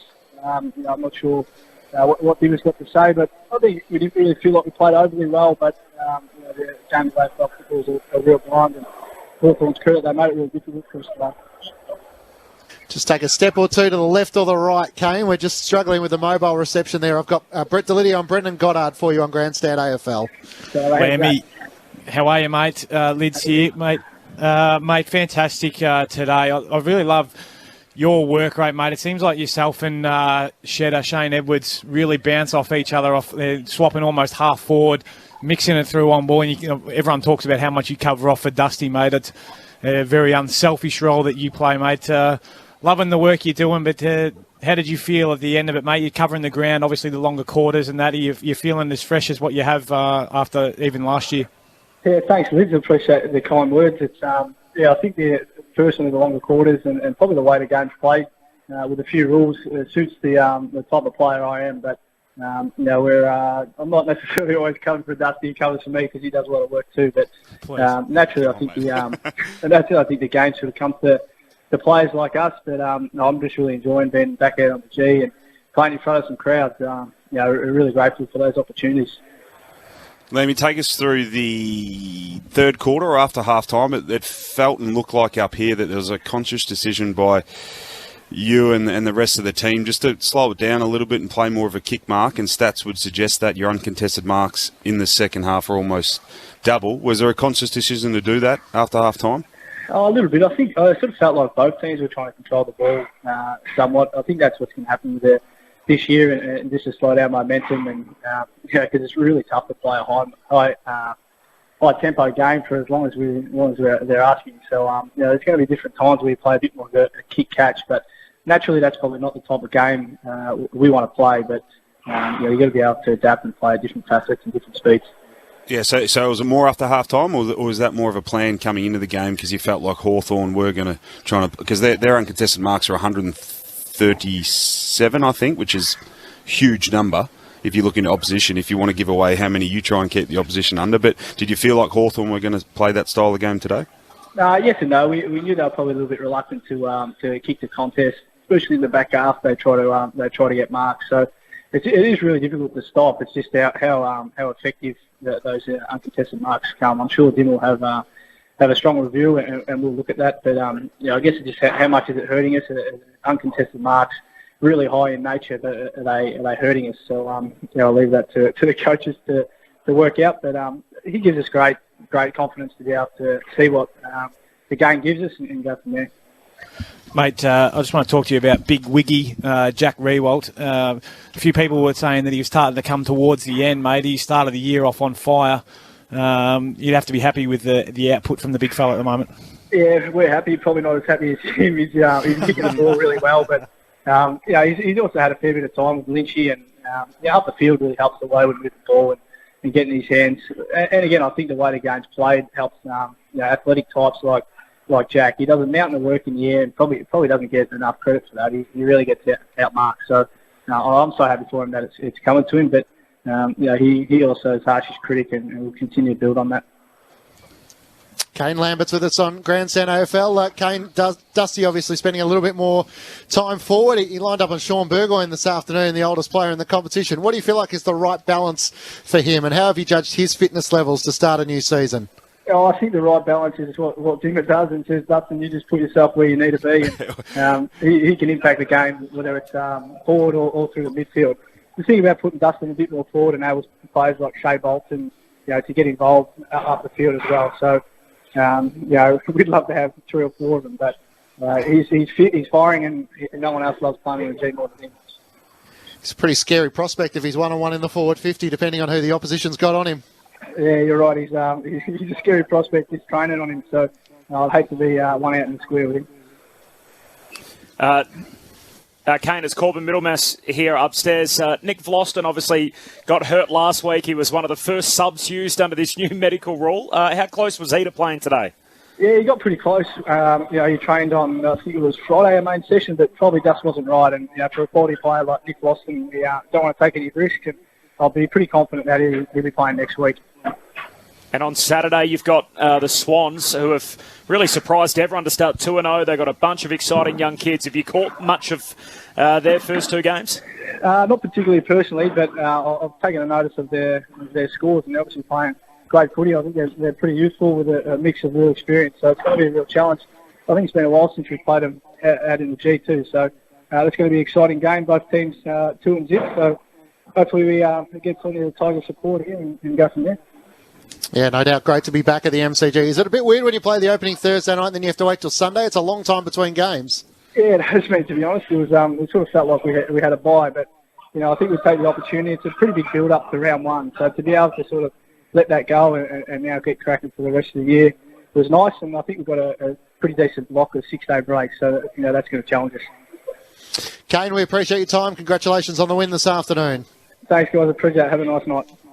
Kane Lambert joining us from the Richmond Rooms, winners by 29 points over the Hawks, 11-12, 78 to the Hawks, 7-7, 49. Just one of the consistent and reliable players inside Richmond's midfield, and has played a pivotal role in getting them to where they are today. Yeah, mate, I love his story. He's a guy that missed out on multiple drafts and really had to do it the hard way to get in. Even when he first got to the club, he wasn't a walk-up start playing regular footy. He had to grind it out and put together some really consistent games in the VFL before he got his opportunity. And once he did, mate, he's taken it with both hands. His last 4 or 5 years have really been as good as anyone's there at Richmond. I think he finished, second or third in the premiership year in their BNF, and just a really consistent performance, but on the back of being a professional preparer.